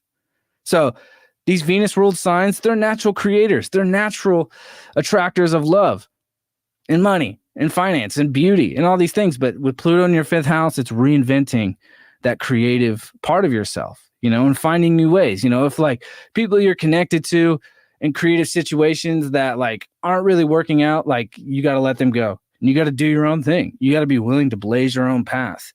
Because no matter what you do right now on a creative level, it's going to be able to attract people in who are going to support you with this new moon in your 8th house and Jupiter, Uranus. And I think that's the biggest focus, is you attracting amazing, wonderful people in your life who are going to support you, who are going to be there for a long period of time. That, you know, it's been a challenge for Libra in this area. So this is a whole new cycle of new, amazing, beautiful, stable energy coming in through that 8th house for Libra. Yes. You know, it's funny when you were like, oh, I hate throwing out all the love and all this stuff like that, because I feel like, you know, I do, you know, sometimes it happens in reads too. And I'm like, look, I'm blowing this up for you because this is showing up for you. And I got the Knight of Cups. I'm like, so put your flirt on. And I've said this recently too in a Libra read, you know, put your charm on, put your flirt on, time to date, time to do that Venusian thing, because obviously you have new romantic love coming your way, new opportunities coming your way, just like he was saying. And, you know, and I know like it can sound sometimes too good to be true, but you got to go with the energies and just fall in, you know, this card here reminds you to, you know, be vulnerable, open up to love, say yes to love, be, you know, get in the energy of falling in love with the idea of love, especially if you're calling in love.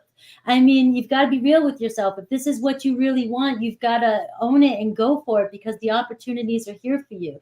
There seems like many of you do have the opportunity to meet or date a lot, get out there, go, even if you're completely single and have nobody in your life. And just, this is the time to really get out there and just do like a glow up on yourself, get yourself out there and, but be open and vulnerable to new love instead of, you know, again, holding on to any unhealthy relationship that hopefully by now, you know, according to astrology, shouldn't we be past that by now? Shouldn't we, with all the South Node Libra, all that stuff? Isn't that all about breaking away from all kind of toxic, negative relationships? And this is your opportunity now to move forward with some, you know, falling in love with the right people, manifesting that into your life right now. And you've got the Knight of Pentacles, so you're looking at more serious, more dedicated type of relationships.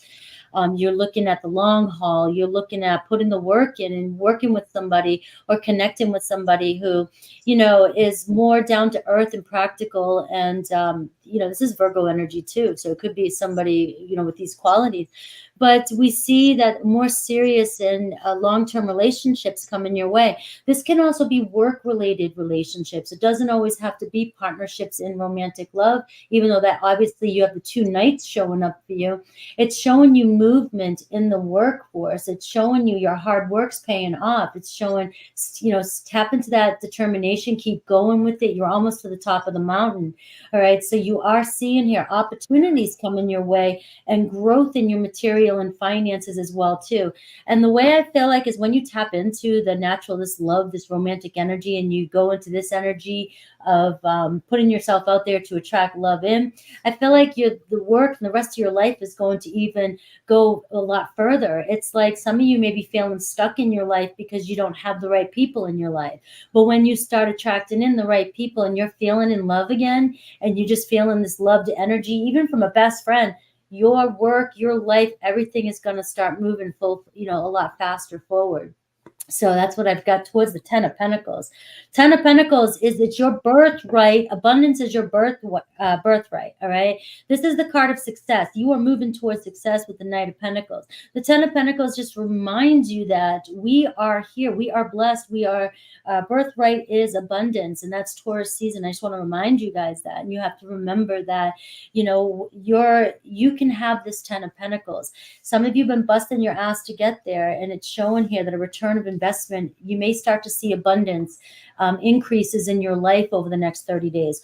So I often will say, pay attention to, sometimes there's overflow of things. Your fridge seems full. You might gain a couple pounds. Your bank account's a little bit bigger. Pay attention to the increases that are going on in your life, because it's showing you a natural energy of increase and flow is happening in your life. So you have the 10 of Pentacles showing up, first one today. The 10 of Pentacles, I think it's second one today, is showing you you're headed towards success and abundance. That's also the card of, you know, what is your prosperity, you know, but it's the card of marriage. It's the card of new opportunities showing up for you right now that could lead to marriage, if that's what you're looking for in your life. Perfect. Yes. All right. Don't forget to go like and subscribe to Alex Giles. We're trying to get him to 1,000 subscribers so he can go live. He can go live. He's awesome. You guys know it. Everybody's loving you. And we are moving on to Scorpio. Scorpio power. Where's all my Scorpios in the house? Scorpio. Right. Scorpio. I love Scorpio. Yeah, Scorpio is awesome. Scorpio ego over here. Well, we get a bad rap, all right? So that's why we gotta defend ourselves. All right, I'm so sick of hearing other people's bullshit projections onto me. You just don't like you just don't like that we call your shit out, and then you hate us. Well, that's true. And that's the thing about Scorpio in the 8th house, is that bond, it's that love hate, that, you know, like it's unbreakable, you know, and it's raw, and it's honest. And that's what we love about Scorpio. Yeah, and most people that get mad at me, I can feel a depth of love for me. It's so weird. You hate me, but why are you still here? Yeah. But I think it's important, you know, when we can express that truth in relationships that's like really intense and sometimes uncomfortable, like that's when you know it's real. You know, if someone's not willing to tell you like it is, or tell you to F off when you need to F off, you know, do they really love you? No. No, they don't. And thank you for saying that. And the thing is that a Scorpio has to be able to speak their truth.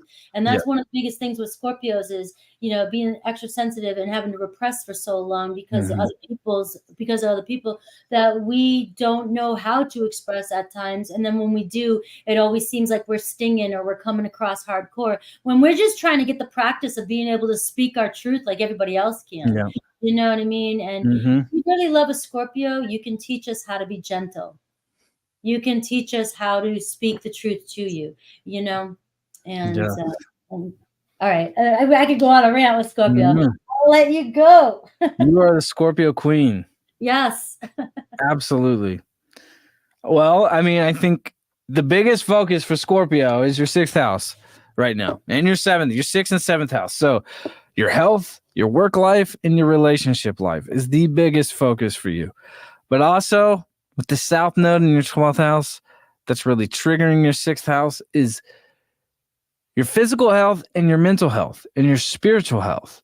There's been a lot of subconscious baggage with with the North and South Node in Aries and Libra and these eclipses over this past almost a year now, and going into October.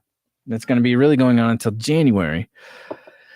You've been clearing a lot of subconscious baggage, and maybe a lot of the subconscious stuff that's come up in your 12th house, memories that really have been repressed or suppressed that really, or even things from even being in the womb or past life shit, that's been really coming up. That's been triggering your physical being, right? And these eclipses have brought that to awareness over these past 6 months, 7 months now. And, I think what's really important for Scorpio is to really, like, with the Mars in their 6th house and Aries and you being traditionally ruled by Mars, it's like you really have to act very wisely on where you are putting your physical and your mental and your spiritual energy. You can't just be, giving away your spiritual and your physical energy just to everybody, to everyone, right? Because the Scorpio can easily be drained right now, with the South Node in their 12th house. And it can really pull them into some places where it's like, I just want to isolate. I just want to check out. I don't want to be in reality anymore. But Mars coming into Aries into your 6th is really helping you regain that strength of like, all right, you know what? Like, I'm ready to really, take on this physical world in a much more powerful, positive way, And I think too, it's like Scorpio getting their strength back. Because I think Scorpio, for some of you, maybe you've had some health stuff come up with these eclipses and Chiron here and this Mercury retrograde. That's really like triggering you of like, oh shit, like I really need to pay attention more to like this sack of meat that I exist in, that my soul is in, right? Like that's what these eclipses have been bringing up for you. And Mars is kicking that energy back in to gear to really like put the focus on that area. And this new moon that just happened, it happened in your 7th house. So if Scorpios are in relationships or looking or seeking for new relationships, that's what's expanding for you. That's the luck and beauty that's coming in for you. And Venus is now there. I think with Scorpio, it's like, if you're really wanting to support and help other people, that's where your life's going to expand. That's what I say with in readings when people are going through Jupiter 7th house transits. It's like, look, if you really want that Jupiter to expand your life, you really have to support and help other people. Because no matter what, with Jupiter in your 7th and especially with Uranus, if you're willing to just be, selfless and really just help people grow and, strengthen those relationships to really like create this balancing ping pong effect of like, like I put this in for you, you give back to me. It's like, that's what is going to really bring a lot of luck and expansion into your life, And I think with Venus coming into your 7th house with this new moon, it's like Scorpio's really desiring a strong, stable connection, And I think this can allow that to come through in your life. And I think maybe for some of you who aren't in relationships, that could change over the next month or these next few months, right? Or for some of you who are in long-term relationships, the stability can strengthen, And I think trying new things with your partners, with Uranus and Jupiter here, can really strengthen the stability of those relationships, or even just friendships, like going out and doing weird shit with your friends. You know, with Uranus, it's like you want to embrace the weirdness. You know, you want to go out and do some weird stuff. You know, I don't know what weird is to you. That's different for everybody, but, you know, embracing the strangeness and embracing the unknown with your relationships, embracing different kinds of people that, you know, you may be interested in. I think that's what is going to be bringing a lot of new abundance. And your ability, Scorpio, to manifest a new relationship right now is at its peak. You know, when your 7th house is lit up like this, it's like you put yourself out there and say, I'm willing, I'm available, I'm open. You will receive. And especially as Venus comes through your 7th house and conjuncts with the sun eventually, and then will conjunct with Jupiter and Uranus and Mercury. I mean, you're going to be, over these next few months, you're going to be attracting new relationships, new people in your life. You're going to be helping them expand. They're going to be helping you expand, right? And also just focusing on your health. Putting your health first is really important, because if you can really, like, you know, develop a strong routine for your physical and your mental and your spiritual health, it's going to help you strengthen those relationships and attract new relationships. You're going to look your best. You're going to feel your best. When we're talking about the 7th house and the house of Libra, it's like, if you want to feel your best, you need to look your best. And if you want to look your best, you got to feel your best. So with Mars is really kicking you into gear. It's like, you know what? I need to get out and exercise. I need to get out and run. I need to go do some yoga, or whatever you do on a physical level. Do it, because it's going to help you attract really solid, strong relationships that can really last a long time. And Scorpio hasn't really had this in a long time. And Scorpio doesn't do well when they don't have something to connect with, right? So it's been a long time for Scorpio. And now is the time, and this new moon is kicking into gear. That's going to allow this new phase of relationship doors and a lot of luck that's connected to relationships, and a lot of abundance and expansion within your relationships to really open up and blossom. And it could be people you met long ago. It could be seeds that you met long before. That with Uranus and Jupiter there, it's like, oh shit, I forgot about you. And then that relationship starts developing and expanding. It's like, wow, didn't expect that one. That's where Scorpio's at right now. Yes, you are right. For me anyways, but the Knight of Wands, you said a couple different things here that were just like hitting home with a lot of people in here too. It's the past 6 months. Wow. The eclipses, the new moon Scorpio and the Taurus full moon 6 months ago to this closure. There was a big, I got sick spiritually. I'm very healthy. I'm very active. I work out and I eat pretty healthy. And I was sick during that period to my stomach with certain things that had to close out of my life. This energy I'm feeling now, I cannot explain it to you with all the placements of Scorpio I have. I can't explain. I'm going to try.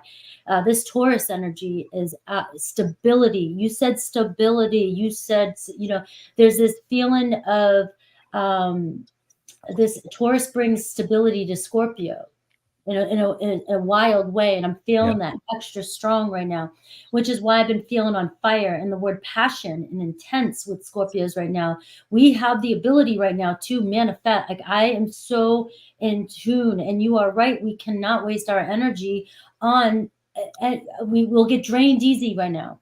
Yeah.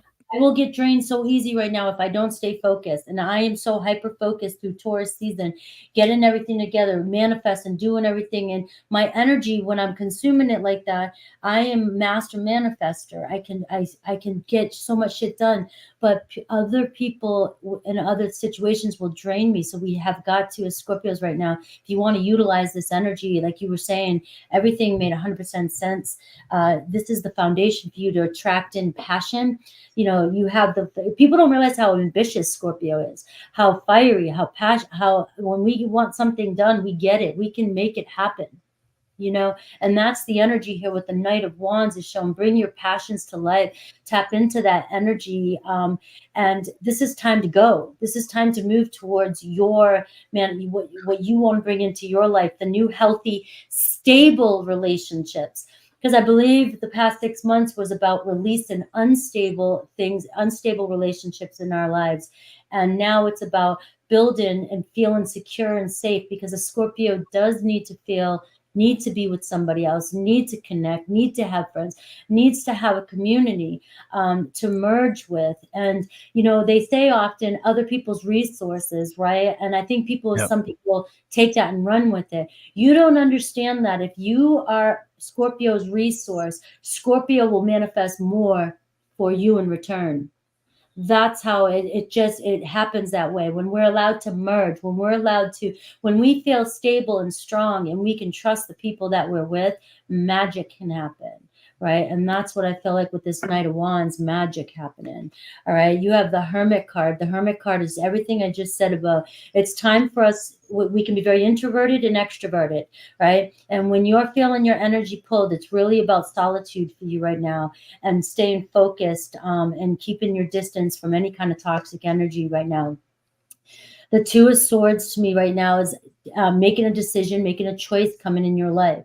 All right, you're on the fence. You've got to decide over a situation. You've got to decide over the people in your life. You got to decide on this new journey. You got to decide who you're taking with you, who you're not. If you're still clinging to relationships that are not serving you and they're toxic, if you're still trying to call in twin flames, if you're still trying to do all these things and you're holding on to the past, you're holding yourself back from all these new opportunities and the passion that you're creating. You've got to focus forward, Scorpio. That Mars, to me, I know Pluto's our rule. We were talking about this earlier.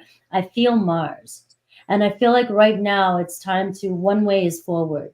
All right. And so you cannot hold on to people, any uncertainties, people that you don't trust, people that you are feeling questionable in your life, people who are draining your energy. This is just, if it's uncertain, if you're confused, I was taught by a shaman with this, anything that shows up that confuses you, it's a sign right now.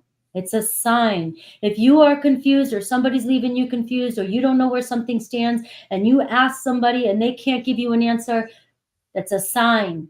Time to make a decision, follow your passions and move forward, because you have more exciting things coming your way. Right, you have the Page of Pentacles showing up for you. This is about manifesting. This is about, you're at the stage building a solid foundation here. This is an offer coming towards you. There could be a new job, new opportunity, new relationship, an offer, a gift coming your way with the Page of Materials. But this is about you learning and discovering a new path, a new way. This is about you also maybe even taking some sort of skill or course or something to learn, especially how to manifest. If you're like, when I say these things and he's saying these things and you don't understand what the hell we're saying, maybe it's time to understand. If you find yourself in the spiritual community, you're being called here, your soul brought you here, your spirit brought you here, learn the tools and start co-creating for your future here. The Page of Materials to me is my freshman. It's walking out into a new level. And now you have to figure out how to make it work for you. All right, so I do see offer that could be manifesting money into your life. Some of you, a new opportunity when it comes to money, or a project coming into your life as well. And you got the Knight of Swords. So I'm just seeing a lot more fast-paced, staying focused and setting your intentions and moving forward. You've got some good things coming your way, Scorpio. All right. I got fired up there for a second. I had to tone it down. So I'm trying to make this, I want everybody to get your messages most. So I will tend to go off and not stop. So I had to kind of tailor it in there for a second. No, like coming from a Scorpio ruled dominant person, that was the most amazing Scorpio reading I've ever heard. That was awesome. Yes, I'm a cheerleader. Cheerleader for everybody. Yes. All right. I love it. Yes. That was amazing. Yours was amazing too. I'm not just over here trying to kid. I'm telling you, like, I want you to get center stage right now. Your messages are on point today. Like, it's so intuitive. It's so inspiring. So I'm so glad to be here. This is a perfect example of this Taurus Scorpio relationship and support. I'm Taurus rising, Taurus Venus. You're all Scorpio. That's what you were just talking about. Yeah. Is this, exchange and, when Scorpio really supports someone else, it's like Scorpio can just really blow it up even more. Like that's their gift, The I power. love what you said about that. Yeah, it's the power. We need the power. It's like you give us what we need, and you ignite the power within us and everybody always benefits from a Scorpio. If you're honest and trustworthy and you merge, you benefit. It's powerful energy. And Taurus is very powerful for Scorpio. Like all the Tauruses that show up in my life bring just the rock. Yeah, it's just this rock. It's this ability. All right. You know what I mean. So we're going to Sagittarius. Woo! We got Sagittarius. We got a lot of Sagittarius. It's time to party. Yes, time to party. We have a lot of Sagittarius in the house, and Sagittarius are awesome. I love Sag people. I've had the best experiences in my entire life with Sagittarius. It's always a blast. I'm a Sag moon myself. But with Sag right now, it's like you got Mars in your 5th house. Your romantic life, your love life is freaking lit up. Okay. And you're feeling really good.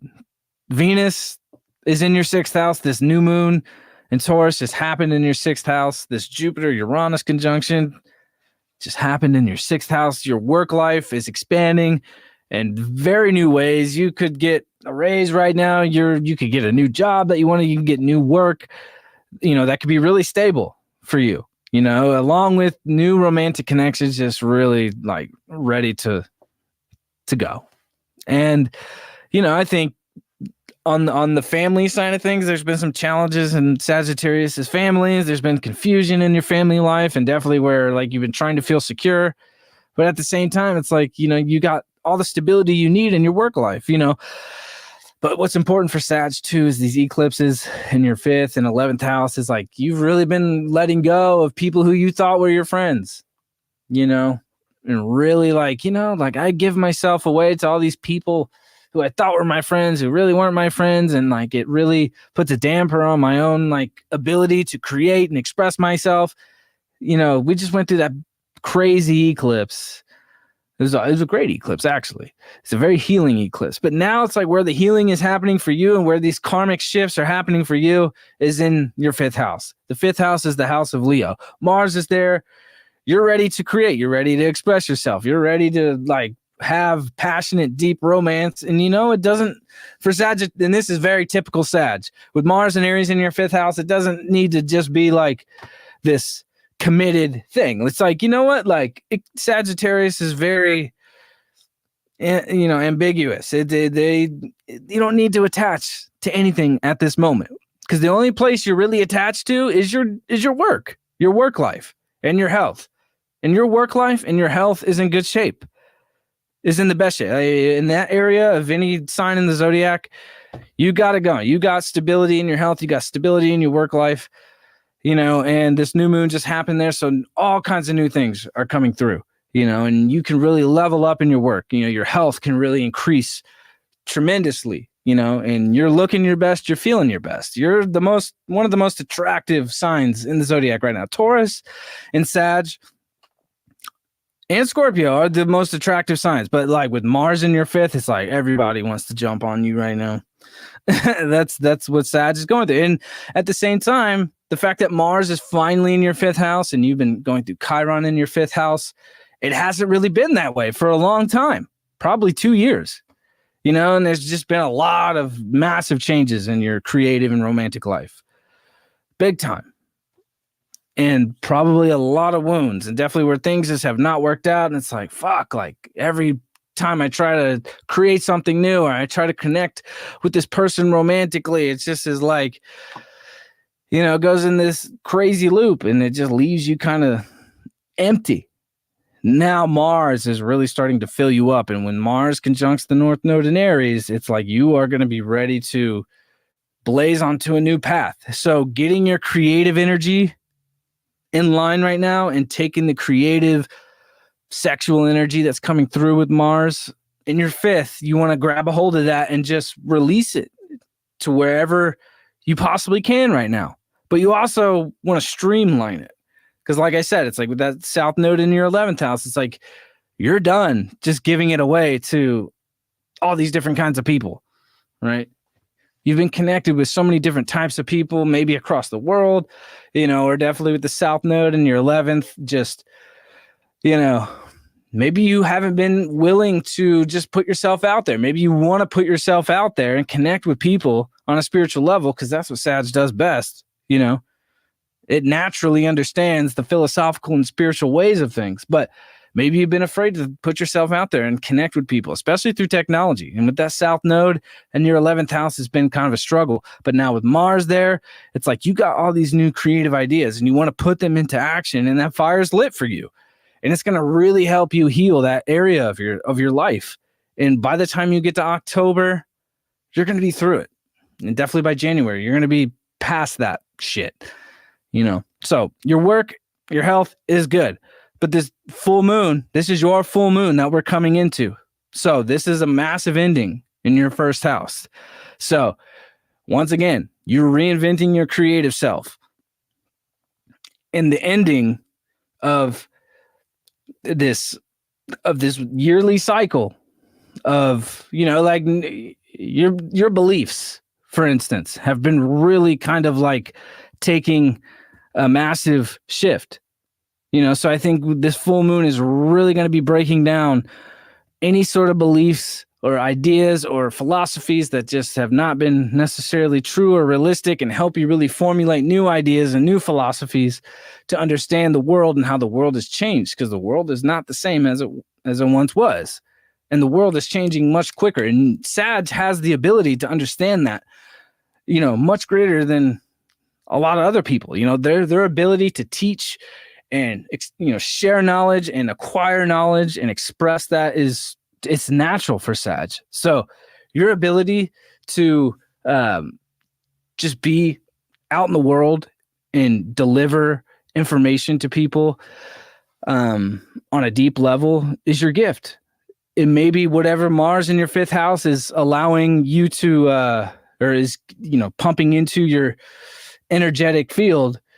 Maybe it's something that, you want to put out there, that you want to teach people, or some information that, people need, that you feel like people need, that, could really help people expand, or even new philosophies and new ideas that you're having. I feel like this full moon coming up here is going to really help you get over a lot of fears connected to that, especially because Pluto's in your 3rd house right now. So this fear of being able to just speak, right? Or this fear of just being, it's fake. It's not real. Pluto's retrograding now. So it's like, you know what? You got to break out of that. You got to be willing to speak. You got to be able to share your knowledge. Sagittarius wields knowledge. That's what you do best, and maybe it's things connected to your health and your well-being, and maybe your work. It's like new ideas are coming through for Sag so strong right now. And you want to take these new ideas and put it into creative action, because you haven't had Mars in your 5th house for over 2.5 years. Chiron there has kind of put a damper on that area. And now you're on the other side of it, ready to fucking take on a whole new creative, romantic life. And I think Sag is going to be killing it over these next few months. And Jupiter is going to be coming into your 7th house. So new relationships are going to be coming into your life. And the new relationships that do come into your life are going to really bring a lot of abundance and luck into your life. So you're going to be coming into that at the end of May here with this full moon. That's ending a whole new cycle for you. So as this ending of a cycle that's coming for Sagittarius, Jupiter is going to be coming up into your 7th house, expanding relationships in an amazing way. So I think Sag is finally getting into a good spot, because Sag is they've been going through a lot of crazy shit for a while. Since 2017, Sag has been fucking pulled all over the place. So this is a whole new cycle that's starting for Sagittarius on a creative level. Yes. I got the High Priestess as you were talking about all that.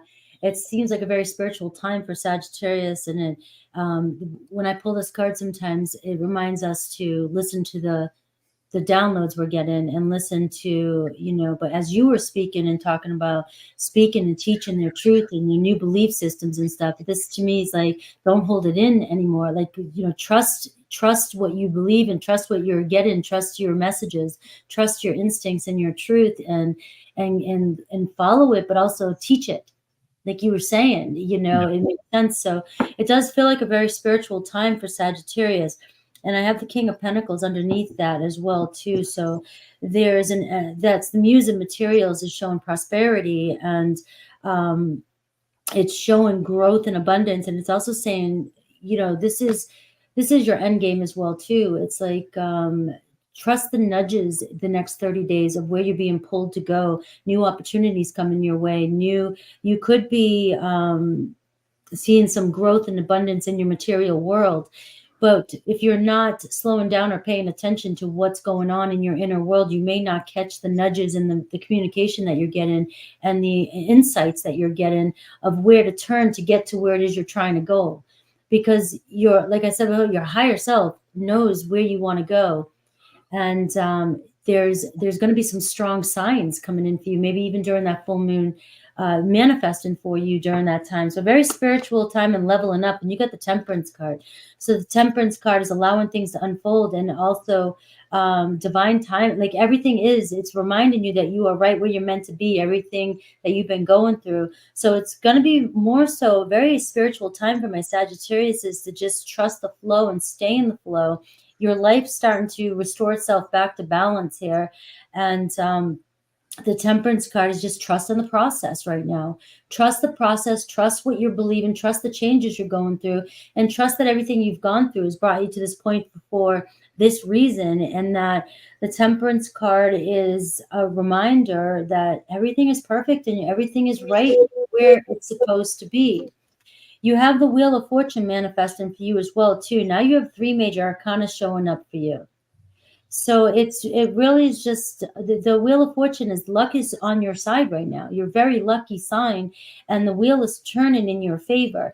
Unexpected opportunities showing up for you, and this is what I was saying with the trust the nudges. You may have something come up for you that you didn't expect, and you might question it, but at this time I feel like this is your manifestation. This is where you have to trust and follow and see what the universe is trying, where you're trying the universe is trying to redirect you to. The Wheel of Fortune is showing a turning point in your life. So if you have been feeling like you've been down and out, or the wheel, like you've been down on your luck or whatever, this is a turning point in your life where you're going to start seeing things roll forward. A very lucky period for you. Unexpected occurrences. And an end to the drama as well too. The 5 of Wands too can also show that you have had some struggles or drama, but this is going to be a time of taking inspired action in your life too as well. And I don't want to go too much down that tangent again with the 5 of Wands, but releasing the drama, releasing the pettiness, and releasing any kind of if people are fighting against you or people not working with you right now, this is not a time. This is where the High Priestess and the Temperance card is. You're coming into alignment with the right partners, divine time, divine people come in your life. Let go of the things that don't force things. There it is. Don't force things. Don't push things. If you're constantly arguing or fighting with somebody, take it as a redirection. It's not the universe is trying to put you where you need to go, is what I'm getting. So no forcing, no fighting. If things aren't working your way, you've got to trust that the universe has you exactly where you want to go. And the Wheel of Fortune to me is destiny putting you in alignment with the timeline that you want to be on, right? So that's what I've got for my Sagittarius. Amazing. Yes. Hello, Karen, Mary, Rhonda. Just wanted to give a couple shout outs. Don't forget, this is Alex Skiles from Alex Skiles Astrology. He is giving away a personal astrology reading for those of you that subscribe and like to his channel. Go to my Instagram, DM me, follow me there, and say done, and you'll be on the list for a personal astrology reading. You're getting a taste of it today. You can see how amazing and how in-depth he is, how relatable, and you could win a report for yourself. So, yes. All right, we give you a shout out. We're trying to get him to 1,000 subscribers, and it's not going to take that much time at all. And thank you. Hi, Angel Eyes. Good to be here with all of you. This is the first time I've ever been on a YouTube live in my entire life. No, and you're doing amazing. You do it. It's like you seem like a natural at it, but you're a performer. You're a musician. So you're like I said, you just a channel and you're I love astrology and I love tarot and I love what you do. Yeah. You know, so it's happening naturally. Yeah. You're doing an excellent job. I appreciate it. At first I was like, I don't know. At first I was like, how do I want to do this? Because like I'm just kind of following your energy with how you're doing it, but I really wanted everybody just to get the astrology. I just love astrology. All right. I got to keep my thought. I have to discipline myself here when it comes with that when I'm talking. Let's go with Capricorn. Speaking of discipline. Yes. You know, Capricorn, Pluto is about to go retrograde, or it just went retrograde, and it's about to go back into Capricorn. You know, so there's been some shakeups in the stability of your life, right? And Pluto has been in your sign. You know, you've been increasing your power over this past 15 years, really. But, you know, your power's been increasing, and now that Pluto is moved into Aquarius, you've moved into a whole new frequency, you've moved into a whole new territory, you know, but, you know, now you got to be able to learn to ride the current. You got to learn how to surf the current in a way when, you know, you think things are going in one direction and all of a sudden it's like, oh, bam, now you got to shift and juke and jive. And, you know, it's like skiing, right? You got to fucking move with grace. So I think this Pluto going retrograde kind of shaking up and causing a little bit of discomfort and instability in your life. It's teaching you how to be able to move with things and not try to control things so much, because Pluto's been in Capricorn for so long. It's like, oh, I can control this. I can control that. I'm in control. And then Pluto comes into Aquarius and it's like, well, no one's in control. Like there's a higher frequency that we're all connected to, that we're all becoming aware of, right? And that's what this kind of 4D perspective that we are evolving into with Pluto and Aquarius is really teaching us. And it's beyond the tip of the mountain. You know, the farthest we can go in our physical reality is the top of the mountain. I've climbed 14,000 feet multiple times and I love it. And every time I get to the top, I'm like, holy shit, like this is it. This is as far as I can go. I can put my hand out and that's it, you know, unless you're in an airplane. But, you know, still, it's like the highest we can go is the tip of the mountain. So this Pluto coming into Aquarius is teaching you to release the control, the desire to control, right? And to accept that, wow, like, you know, I can only control this much in my physical reality. And that when I surrender to that and I allow that to be, you know, your power and your strength can increase. And I think for you, like with Mars in your fourth house and this North Node and these eclipses happening in your fourth house, you know, you could be making a move. You could be wanting to move into a place to feel more secure. It's like, okay, like, you know, I've been here for a while. I need to move into a new area or try new things because I don't feel secure here anymore. So I got to really take action and put yourself in a position, because that's what Capricorn does best. Put yourself in a position to create more security and stability in your life, right? And in your fifth house, it's like, you know, romance is off the charts for Capricorn right now. Your creativity is off the charts. This new moon, Venus and Taurus, Jupiter, Uranus, it's like you are just the creativity antenna. You are the romance antenna right now. And Jupiter is going to come into your sixth house, bringing you whole new work opportunities here at the end of the month over the next year, right? That really aren't going to reveal themselves until, I mean, we could zoom out here, but the fact that when Jupiter comes into Gemini, it's not going to meet with the sun.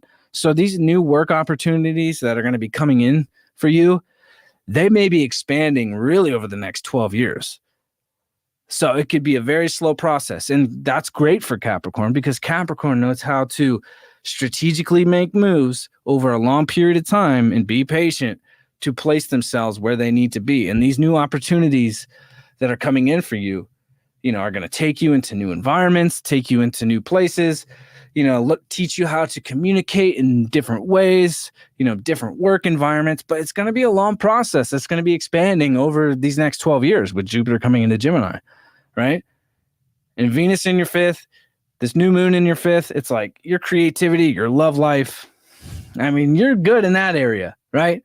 I think where Capricorn really needs to focus is letting go of their idea of their identity in the world, or people who are a part of the structure that they have built over a long period of time that no longer serve your idea of what you want to build and create in the world, because that's what you're a master at. You are Capricorn is a master at building a structure, you know, from the ground up, brick by brick, you know. And I feel like with these eclipses have really kind of cleared out the people who have suppressed your ability to build, you know, who have gotten in the way, or people are just kind of latching on to you. And it's like, damn, like this isn't helping me grow my structure or my idea or my legacy or my destiny to the place that I want it to be. And these eclipses have kind of cleared that out, you know? So, you know, you got to find a place where you feel the most secure, you know, and your romantic partnerships, you know, are bringing in new stability. You know, I feel like creatively, like you can feel very comfortable of like being able to express yourself and be creative and attract new romantic partnerships. But you got to position yourself into an environment and into a place physically where you feel more secure, right? Because Saturn's been in your 3rd, kind of testing you of like, okay, this environment isn't working out. This environment's toxic. This environment's a little crazy. You know, it's like you can't just be going into environments where you have this idea of what you want the environment to look like, and it's just some fantasy. It's like you got to like, you know, position yourself into environments that are real, that are solid, that are realistic. Saturn is your ruler. It's in your 3rd house in Pisces. So it's testing you. It's like, are you going to put yourself in a position that's just going to take you down these same old kind of crazy circusy loops? Or are you actually going to acknowledge that you're going through those patterns to really position yourself in a solid, realistic way? So you want to be prepared for that, because Jupiter is going to come into your 6th house. It's going to be expanding, you know, your health, your work life in all kinds of positive ways.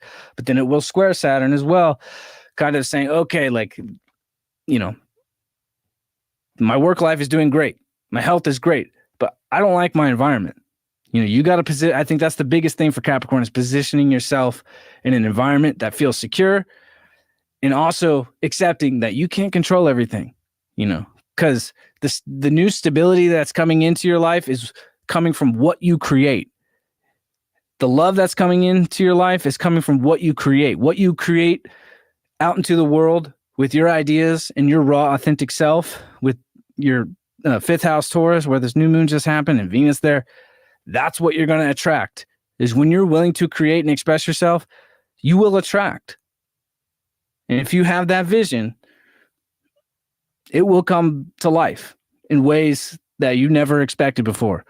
New romantic partnerships coming in from different areas, different parts of the world, maybe online. Maybe Capricorn is connecting with new people, falling in love with people that they're meeting online, with Uranus in your 5th house and with Jupiter there, you know. So be prepared to that. You know, even like, I'm not a big fan of the dating apps or anything like that. But if, you know, with Capricorn, with their 5th house, with this Venus there and Jupiter, Uranus, connecting with people on social media, if you're into the dating apps, I think it could be very beneficial and very expansive for you in that area of your creative and your romantic life. I would take that risk. Taking creative and romantic risks right now are going to grow and blow up for Capricorn. I'll leave it at that. And the 3 of Pentacles, right? So many supportive connections coming your way. This is connections, love, coworker, you know, new opportunities coming your way. The universe has got all the pieces are coming together for you. The 3 of Pentacles is showing you connecting with people with the same shared goals, you know, starting to connect. And also it's the universe bringing in, you know, the right people at the right times whenever you need to get to that next step. So you have a lot of opportunities coming your way, a lot of support, a lot of good connections, and supportive. This could be also connected online and in relationships as well with the 3 of Pentacles. I have the Queen. There you are, the Queen of Pentacles. That's Taurus energy, but it's Earth energy. Taurus, Virgo, Capricorn. You know, this is you stepping up. This is you. You've been working hard. I mean, I'm all progressed Capricorn, by the way, too. Like, Ooh, yeah, like I have 3 Sun, Mercury, and Venus progressed. And awesome. it's like I have felt the Saturn energy. I have been working with Saturn energy for quite some time, but this is showing here you stepping up into your power. And I feel like for many of you, you've been working really hard, and this you can be very independent, and you can do everything yourself, and you can become very, you know, rigid, or, you know, everything has to be your way in your system, and, you know, but I'm feeling like there's something shifting here with that 3 of Pentacles. It's allowing other people to help you too as well, and not having to go at it alone any longer. And I feel like, you know, for many of you, wealth and abundance is what you're working really hard to, and you will get to it, because that's the Capricorn thing, right? It's like you always get a prize at the end, right? It always brings Saturn brings you a gift. I mean, so it's like you may be feeling like you've been working really hard and going at it on your own, but the universe is showing you with the 3 of Pentacles that all the pieces are coming together. There's many working parts. If you can't see it all just yet, just know it is coming, and there's new opportunities and supportive connections. And I have the Page of Swords. The Page of Swords also shows a sense of good news and opportunities coming your way. Pay attention. Again, it's getting that online energy there with the Page of Swords. Page of Swords can say, be curious. Take a look at what's out there around you. Do a little research. Ask questions. Connect with people. See, you know, you never know who you're going to meet. And you never know, like, who you might be talking to. Could be somebody that has a lot of things you need, or a lot of information that might help you. So this Page of Swords card is talking about being more communicative, getting all the information, asking questions, filling out applications, doing things like that, so that you can expand yourself and open up to opportunities that are coming your way.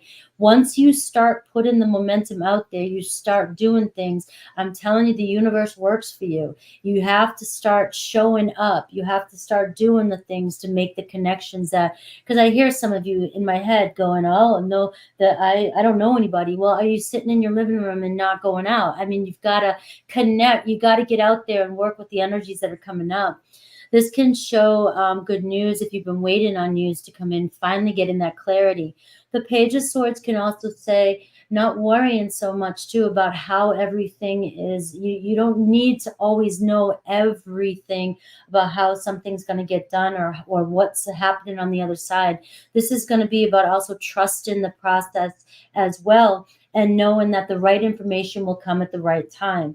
And just don't let your overthinking get in the way. And sometimes we see the Page of Swords, and we're thinking too much about what needs to be said or done, and so we hold back what we want to say because we're letting our worries or our overthinking get in the way.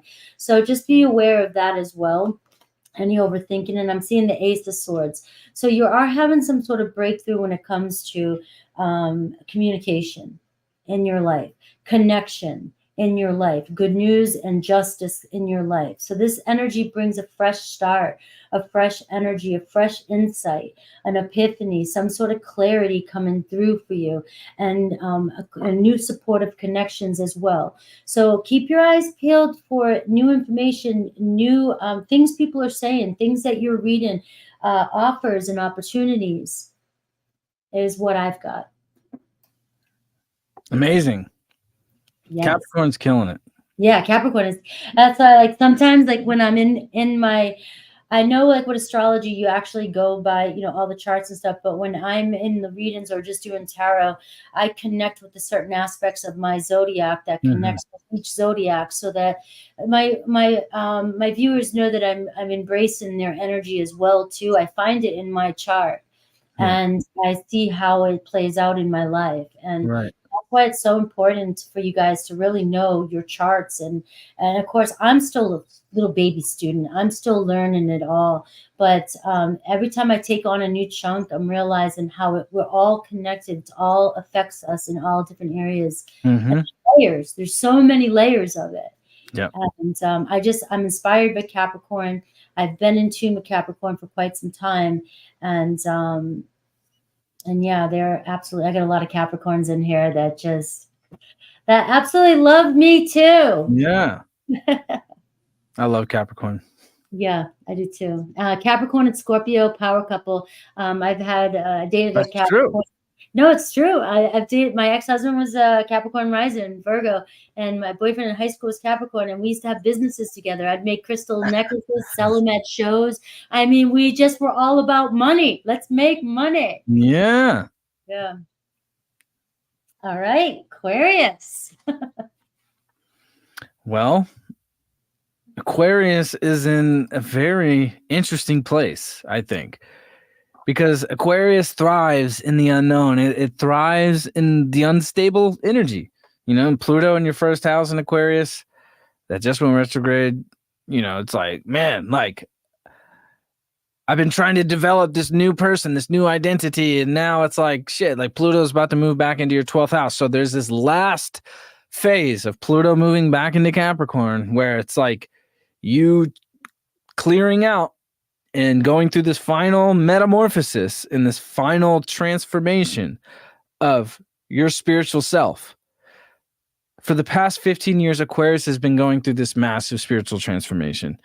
And I think, you know, we talked earlier about Cancer really having to deal with Pluto at the opposition and how difficult it's been for them. But honestly, when you see Pluto in the 12th house for Aquarius people, it's been just as hard because it's been all hidden. It's like you've been going through some things that people have not understood and that you haven't really found a way to express yourself. So over these past few months since January, you got this glimpse of like, okay, like I'm starting to really transform my being, my identity, you know, the person that I want to be.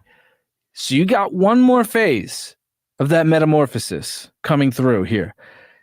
But at the same time, as unstable as that can feel, where you thrive, Venus, this new moon that just happened, and this Jupiter-Uranus conjunction just happened in your 4th house. So I feel like, you know, there is a strong, stable sense of security in your life. So, and with Pluto, it's like there can be this illusion that things are more crazier than they really seem. So you fixating on that is going to bring a lot of unnecessary, unconscious shit to the surface that was only an illusion in the first place. It wasn't even real. And the South Node in your 9th house, clearing out ancient old beliefs and old ideas and philosophies that just, you know, don't really apply anymore. You know, you've been on this journey of like acquiring new information, new facts about yourself, your reality, the person that you are, and definitely on a philosophical level and a spiritual level. Aquarius has been on a massive spiritual journey, really for the past 15 years, and definitely since the nodes have been in Aries and Libra. So you're clearing out a lot of beliefs that no longer serve you, you know, and this Chiron in your 3rd house, it's like you got to be willing to speak, you know. I feel like relationships that are coming through for you, you know, there's a lot of security in relationships. In your love life, there's a lot of security that is expanding for you. This new moon just started a new cycle there, and Venus is going to cross there. New, secure, stable romance and possible financial opportunities that can bring more security in your life are coming through. That's what's amazing for Aquarius. Underneath all of that, you've been going through this kind of hidden, off the beaten path spiritual journey that hasn't really surfaced. It started to surface here when Pluto came into Aquarius. You're about to go back into that 12th house. So when you have Pluto, the ruler of the underworld, in the 12th house, ruled by Neptune, which is all the things that are hidden, you got to really pay attention to the subconscious and the unconscious patterns that start to surface, that have been surfacing, that are bringing you this new awareness that is helping you evolve spiritually, you know. And I think you have to align that awareness that's coming to the surface with a lot of the beliefs that you've been trying to clear out, you know, and trying to sweep out of the gutters, you know, because I think if you're willing to speak and get over the ego issues and get over all that kind of shit, where it's just like, you know, like I'm too afraid to say how I feel. I'm too afraid to like speak the truth. It's like, you know, even when you are speaking, it's like, hey, like I'm, you know, here's the truth. Here are the facts. Look, I got it all in order. Like, This is exactly what happened. People haven't really been hearing you, right? Now Mars is starting to cross that area for you. So the more you're willing to speak, the more you're willing to travel into new environments, you know, or even just take a bike ride, you know, with Mars in your third house, like do things within your local environment. Go to your farmer's market, you know, take a hike, take a walk, you know, ride your skateboard, you know, do all those kinds of things that are going to help you really. I think when you do those kind of small little things, and I know it sounds totally contradictory or irrelevant, but it's going to help you find your voice and help you find your new identity when you're willing to like exercise that kind of energy, because Mars is in your third house now. It's going to conjunct with the North Node in your third house. It's going to conjunct with Chiron, you know, and it's going to cross that same spot where that eclipse just happened. You have to be willing to speak. If you're willing to speak and speak from yourself and not really give two shits about what other people think about you, you're going to really start to heal yourself and heal your own voice. You know, write things down. Don't be afraid to write. You know, teach new things, learn new things, do a new course, learn, you know, some basic stuff. You know, explore your environment in your local neighborhood, right? Clean your house, clean out your environment, make shifts in your environment that are really going to help you grow and evolve and manifest in a much more positive way. Because when we're talking about your third and fourth house, we're talking about your environment, your home, what makes you feel secure. So if you're willing to make little changes in your environment, you're going to find a greater sense of security. You're going to attract more positive, stable relationships. Or if you're in relationships, it's going to evolve into a much more stable relationship. You know, and I think your ideas and your belief and your truth about what makes you feel secure and what makes you feel secure in relationships have expanded and are going to keep expanding. You know, and then Jupiter is going to come into your fifth house. So you're going to be ready to be doing different things, trying new things, you know, exploring different environments. You know, you're not necessarily the one in the zodiac right now that's looking too far out. You know, you want to keep it local. Aquarius needs to keep it local right now. Like the South Node in your ninth house, it's like when you look too far, you can get a little anxious. If you look too far out, it's like, oh, well, shit, like what's going to happen 100 years from now? You know, that's the South Node. It's like, don't even bother going there. Just focus on what's right in front of you, because that's what is going to help you expand and attract new, healthy abundance and manifestation and beauty in your life and security. Wow. I had it on mute. That's yeah, because that's, you know, and I'm thinking, just to add to that, that this is probably a really, really good time for you to manifest, using your voice, so I set intentions out loud.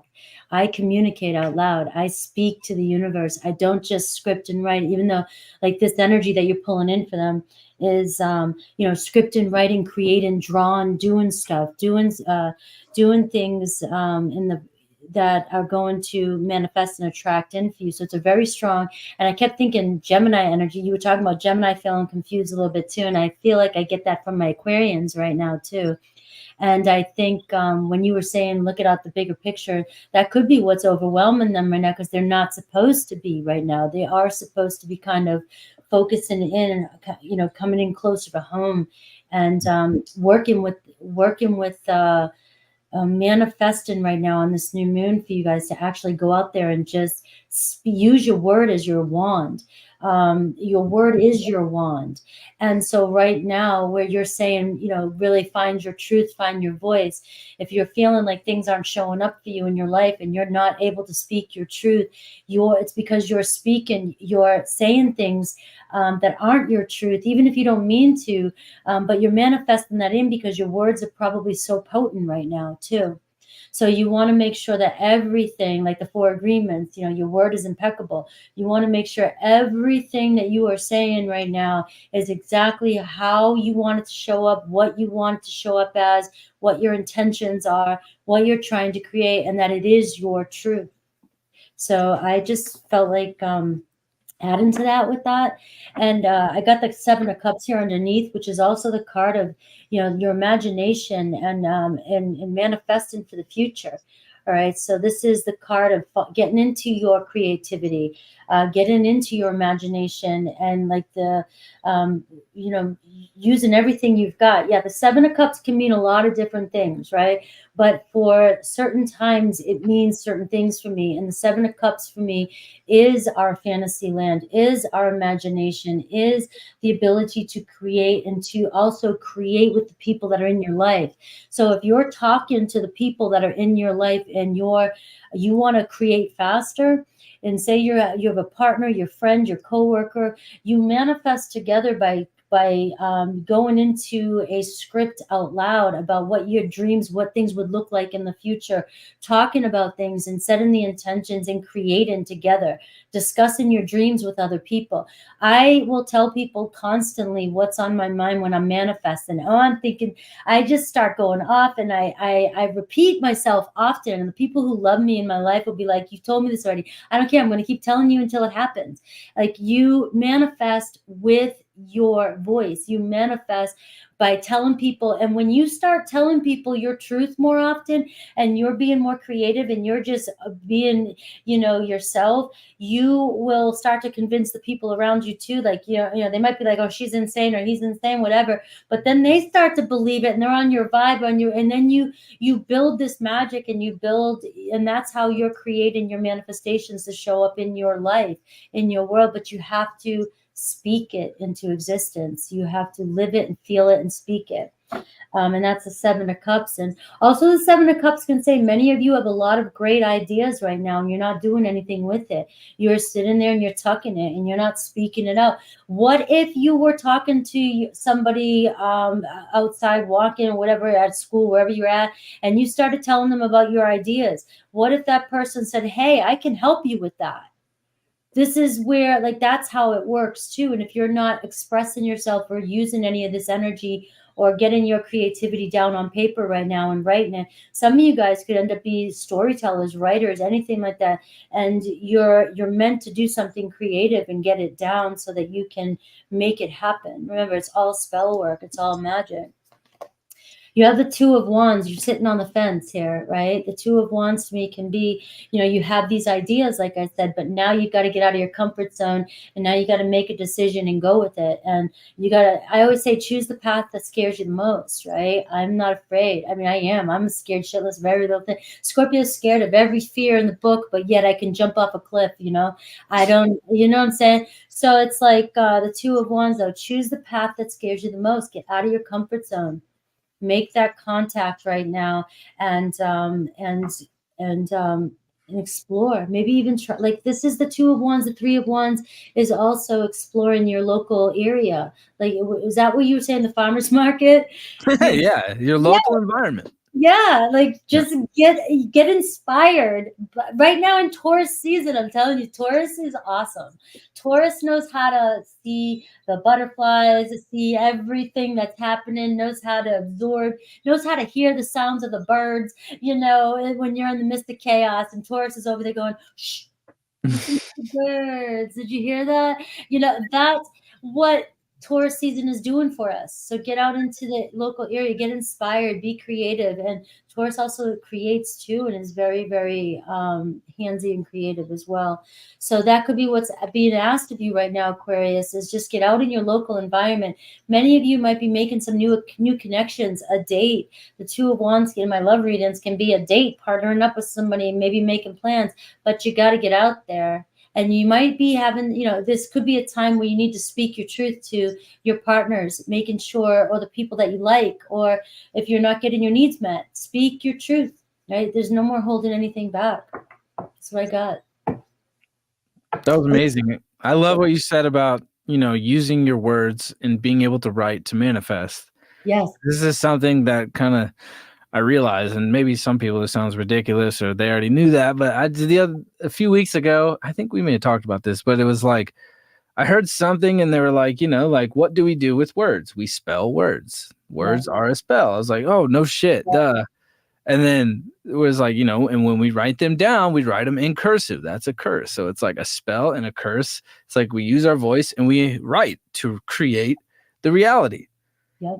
And it was like so like basic, but it was like, duh, I never thought of it in that way. you know. And they're taking away the handwriting. And I'll think of this: when you write, you impress it into your subconscious.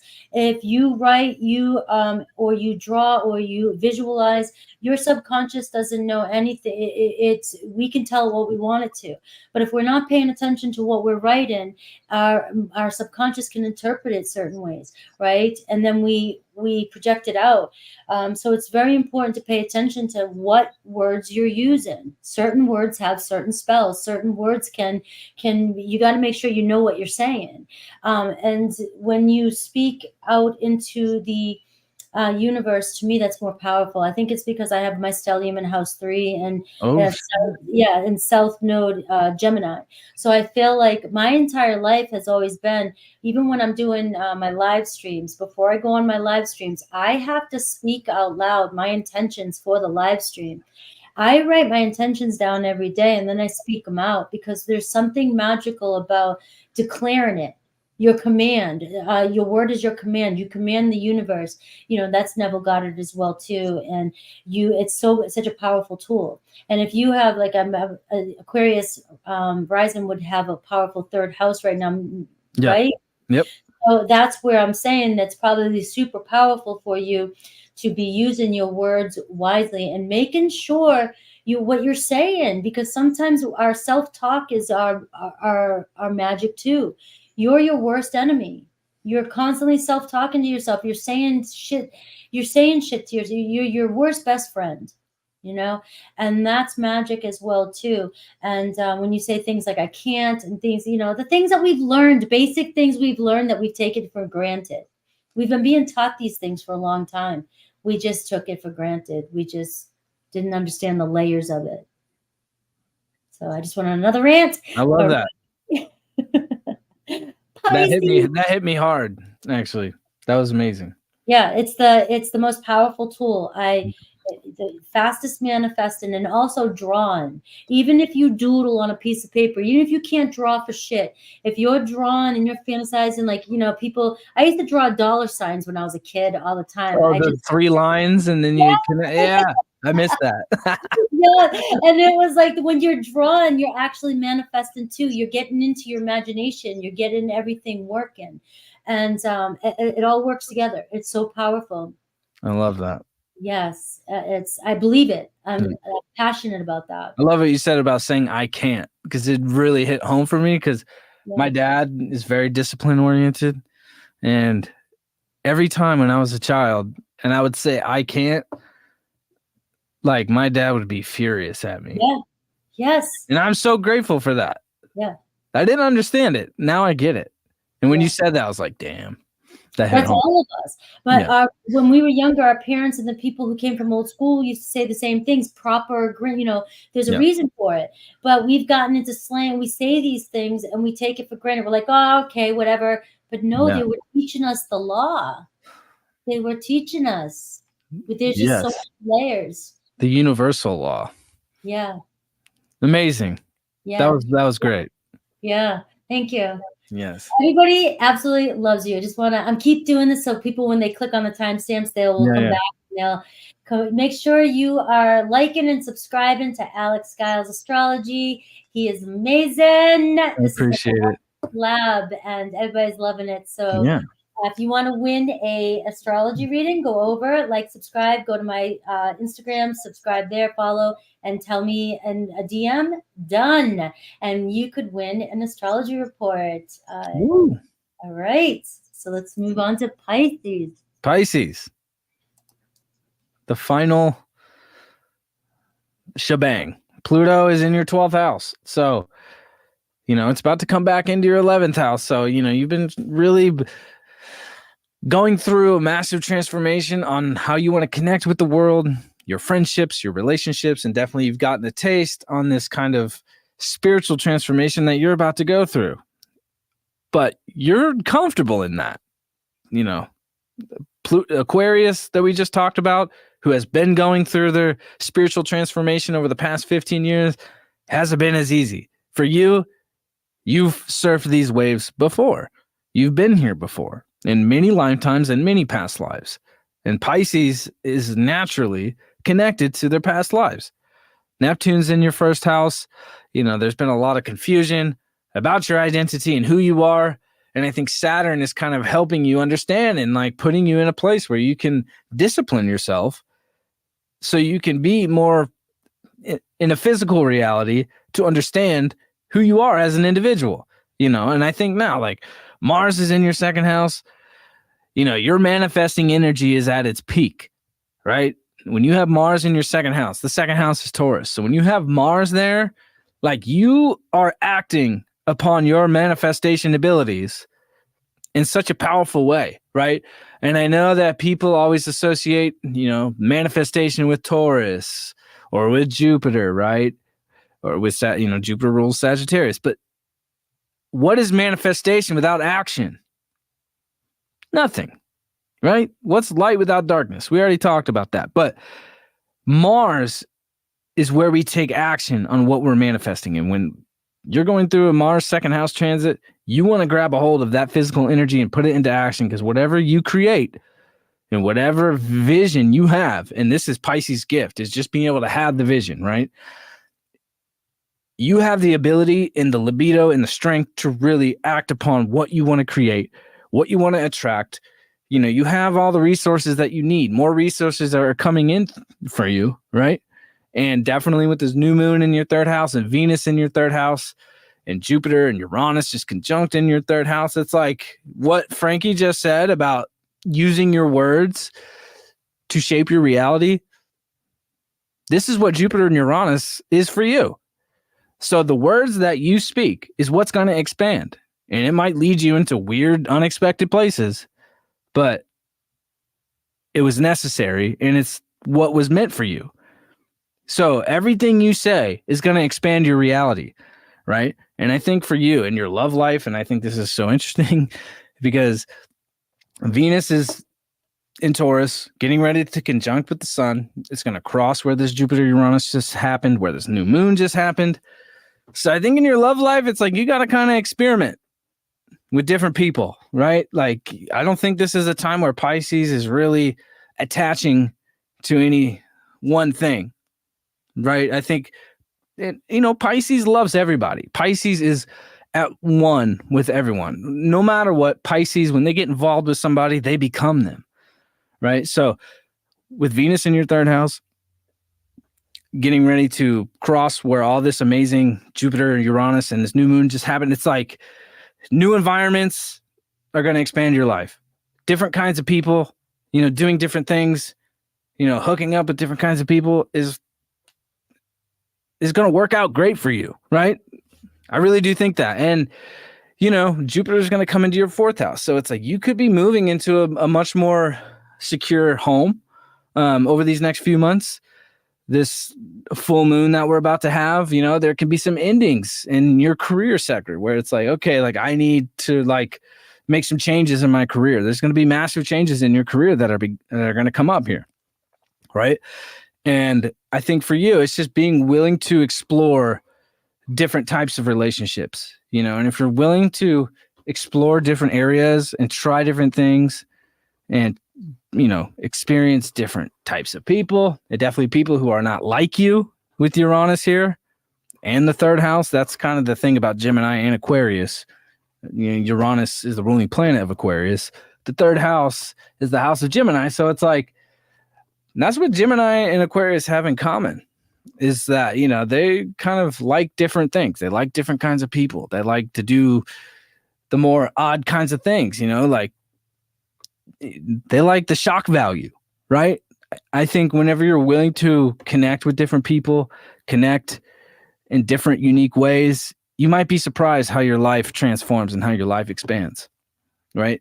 But honestly, I think Pisces is going through a whole new invention of themselves, because it's taken a few years for Pisces to really get to this place. But with Saturn in your first house, it's like you are learning how to discipline yourself, But on the other end of it, if you're getting caught in the escapism or the same old kind of loops that Pisces can go through, or the delusions, or, the kind of fantasies that aren't necessarily real, like Saturn is helping you it's like a filter, right? It's like taking all of these beautiful, amazing things that are beyond our physical reality that, Pisces loves to explore, and helping you filter it into becoming a more disciplined and practical, realistic version of who you are. And that's a healthy thing. Pisces or Neptune's been in your first house for since 2011. So about 14 years.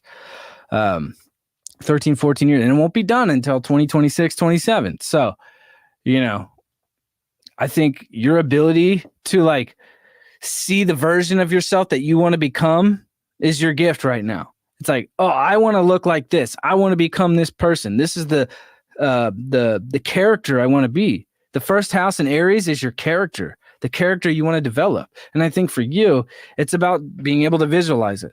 Neptune rules visualizing. Neptune rules the subconscious. Neptune rules the eyes. If you can see it, you can think it, and you can believe it, that's what you're going to become. And I think for you, it's just being, whatever, like I said, it's like whatever you speak is what's going to expand. And it's going to take you into a whole new territory that you never expected. And this South Node in your 8th house, you got to be willing to release any sort of toxic kind of relationship stuff too. There's definitely been a lot that these eclipses have brought up where it's like, I'm with this person and they've made me feel unstable. They've pulled me into a place where I'm not myself anymore. And Pisces already has a hard time finding who they truly are, because they really are so empathetic and loving towards everyone, where they develop their identities based on the people that they're surrounded by or their environment that they're surrounded by. So these eclipses that we've been going through has been clearing the way for you to let go of the toxic kind of bonds that haven't really been healthy for you, to help you become a more stable version of yourself. And now, Chiron's been there bringing up a lot of wounds in that area. And now that Mercury's starting to move forward, and it's going to come out of shadow after its retrograde here at the end of the week, you're going to be able to understand and piece together okay, I got to really move forward on my own, right? Mars is here too. It's going to cross these same areas. I got to take action on my own. If I want to manifest the life that I want, I got to take action on my own. The toxic shit that Pisces has been caught in, it's been playing out since last July, really. And it's going to keep going on till October. These karmic lessons are going to pop up for the next few months. But you taking action with Mars in your 2nd house is going to give you the power to really transform your identity and become a more stable, secure version of your identity. And if you're willing to explore different environments, new relationships and different kinds of relationships and multiple relationships can really expand for you. And it can lead you into a whole new territory that, is really exciting. You can really if you're really listening to your thoughts and ideas and you're writing your ideas down with Uranus in your 3rd house, a whole new kind of strange, weird energy that Pisces can kind of transmute just from their thoughts and ideas and their words. I feel like Pisces is really on a whole different wavelength than the rest of the zodiac right now, kind of in a weird place. It's a beautiful, weird place, because Pisces third house is Gemini, right? So it's the circus, it's all the crazy, weird shit. It's Gemini, but your 3rd house is Taurus. So, it's practical, it's real, it's beautiful. The beauty in your life is crazy, and the craziness in your life is beautiful. So embracing the kind of madness and the circus energy can turn out to be a beautiful thing. And I think that's what Pisces does best, but also being in reality where Saturn is teaching you and disciplining you to become a more stable, stronger version of yourself are the lessons that Pisces are going through. But embracing the chaos, embracing the madness, and letting the current take you to wherever you're going to go and wherever you're supposed to go, because Pisces only goes where it's supposed to go, is going to take you into whole new beautiful territory that for other people, it might look a little crazy or insane or not for them.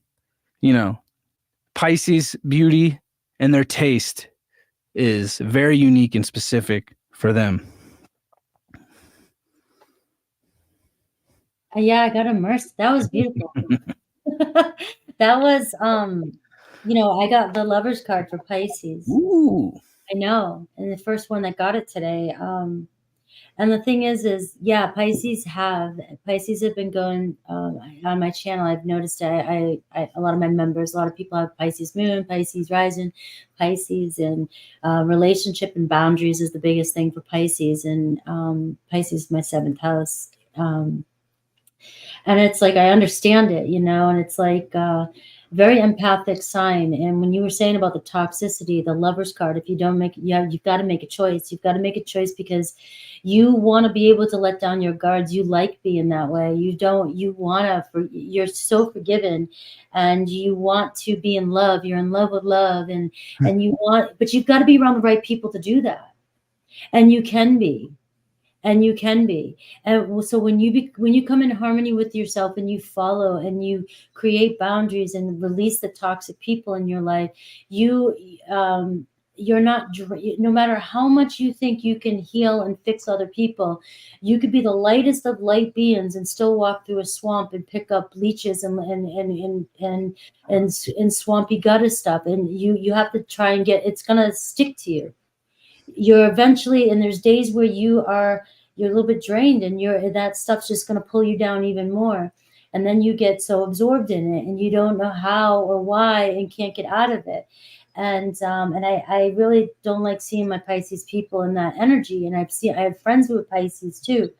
You have to be, it is so important for Pisces to be around people who are high vibe and loving and who you can trust, and you can be your unicorn and rainbow self, because you're not meant to be delusional. You're meant to live and do these things and create and be Neptunian, right? But when you're in toxic relationships, it becomes delusional because you're reaching for anything, and now you're wishful thinking, and you're creating from a place of darker energy, and it's not working for you. And then you numb the pain. The Lover's card is coming into harmony with what truly brings you love and peace in your life. And the more you come into love and harmony within yourself, you will start to attract the right people into your life, and you can be that bubbly, beautiful Pisces, the peace, loving, happy Pisces that you wish to be. This is a sign, coming into alignment with true divine love. You're the ones that are seeking the true, divine, passionate soulmate love. You love the story, you love and embrace it. So if you want it, you gotta find the love within. You've got to find the harmony within, and be called to the places that feel good to you, and that are good for you, and get yourself out of toxic situations the fastest, the best, the easiest ways you can. And I'm not going to, obviously, I'm not going to go down that path too much longer, because some people will be in these situations and you don't know how to get yourself out of them. Seek guidance and help from other people when you get stuck in those kind of, we all do. There's guides for all of us. You have the Page of Swords showing you good news coming your way, communication coming your way. I always see this card and I think, keep your eyes peeled for some good information. All right. You start looking, you start seeking, you start becoming curious and wanting to know something. The universe is going to deliver the information to you. You just got to seek and look and ask. That's all you have to do. All you want to know something, ask your guides. It's as simple as that. The information will come to you. It does. I practice it over and over and over. So keep your eyes peeled for some good news coming. The second you start, like you said, with the manifest and Taurus in there, you've got to actually start to do when you're called to do things too. So oftentimes people will want to manifest by just fantasizing and not taking any action towards it. Well, I can't come over there to your house and get you to go. I want to half the time, but you've got to do. You got to make shit happen for yourself as well too. So the Page of Swords can be finding information, looking, researching. If you're whatever you try to manifest into your life, whether it's meeting somebody, maybe it is time to get online, talk to somebody, check it out. Maybe it is time to connect with somebody you haven't connected to in a while. Maybe it's time to look on for new things that are going on in your world around you, opportunities. Maybe you're looking for a new job. Maybe it's waiting for you to click on its link. That's the kind of things that Page of Swords energy manifests for me. You've got the Nine of Wands too. You've been through some, many battles with that card. But you've got this big heart. I always see the Nine of Wands with this big, big, big heart. Like, and you want to give it to somebody. You want to share it. All right. So don't, this card is a reminder not to give up. You've learned the lessons. You already have learned the lessons. And people I've seen say, well, when can I stop learning more lessons? I've learned, I forget which guru it was, I forget who it was, but we can stop learning lessons when we choose to. We have the power to stop learning lessons when we choose to. And the Nine of Wands is saying, you've already learned enough lessons. It's time to release any kind of extra stress burdens in your life, any kind of energy that's not getting you to where you want to go, because you're right at the end of a cycle, ready to begin something new in your life. And this is time for you to realize how resilient, how strong you are, and how powerful you are. And the Nine of Wands is also, to me, taking inspired action even when you're tired. Even when you're tired and feel worn out, you feel inspired to do something, you got to pick yourself up, pull yourself, and go. You got to move forward, keep going. That's what I've got. Beautiful. All right. That was amazing. We made it, Pisces. I'm absolutely excited about this live. It was a great live. This was so much fun. It was so much fun. Yeah. And I would love it if we did it again at some point on a new moon again. Let's do it. I would love to. Yeah, I just vibe well with your messages. I was nervous. It was perfect today. I think everybody loved it. I want my channel to be more about manifesting tarot and astrology. Yeah. I'm not an astrologer. I do all I can to study and learn it. I'm always trying to, but with having you here to kind of reinforce some of the messages that I already give in my readings, even daily, it's such a nice component for other people to see how they can work with all these tools. And so yeah, I'm just very excited, and thank you for doing this. Yeah, thank you. It was great to be here with all of you, and I've never been live on YouTube with anybody before, so this was an amazing first time to. Lucky. Yeah, so I appreciate it, and I appreciate being able to connect with all of your lovely people who show up here. And I hope we do it again. So if you want to see us do it again, let us know. Say we want to see this again. Yes, they will. They've already been saying how much they loved it. I have a great community that comes in here. I build an awesome community, and good vibe in here. And the people here appreciate astrology and understand enough of it, the gist of things. I just want to say again, make sure to, if you want to win an astrology report with Alex, the way he's doing a contest here, go to his channel, like, subscribe, say Frankie sent you, and go to my Instagram. You can even follow him on his Instagram, DM us and say done. We're just trying to grow our Instagrams over there as well. And just like and subscribe to his channel. We're trying to get him to 1,000 subscribers so he can go live on his channel as well too. And he deserves to. You've seen his messages today, his first time live today. Probably one of the best collabs I've ever had, and most informative and so relatable, down to earth, and just you have a depth, and it's very poetic and deep, and it was just awesome. And everybody's saying they did it. And all right, I can give speeches, so I've got a discipline. All right, so they're saying yes again. So maybe we'll do it. I'm looking forward to the new moon in Gemini because of the Gemini. I'm assuming because I'm house 3, like that. I always say Gemini influences me in some way, or I'm Mercury ruled.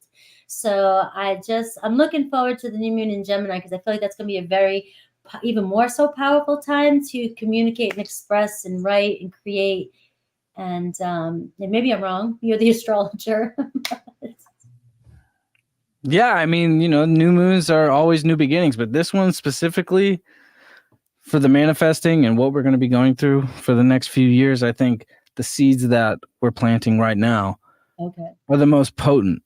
The most potent. Absolutely. Right. And this is going to carry us till we get to the next Jupiter-Uranus conjunction 13 years from now. So Wow. that's how long this is going to be going on for. Yes. So, all right. So definitely get your intentions out there, guys. Today is a really strong day, and tomorrow still to get your intentions out for this new moon. Thank you all for being here. Thanks to my mods. Thank you to my members. Thank you to all the beautiful viewers here that hung out and all the compliments. And thank you to everybody that's subscribed and to Alex. And you will see us again. And take care. peace out. See you next time. All right.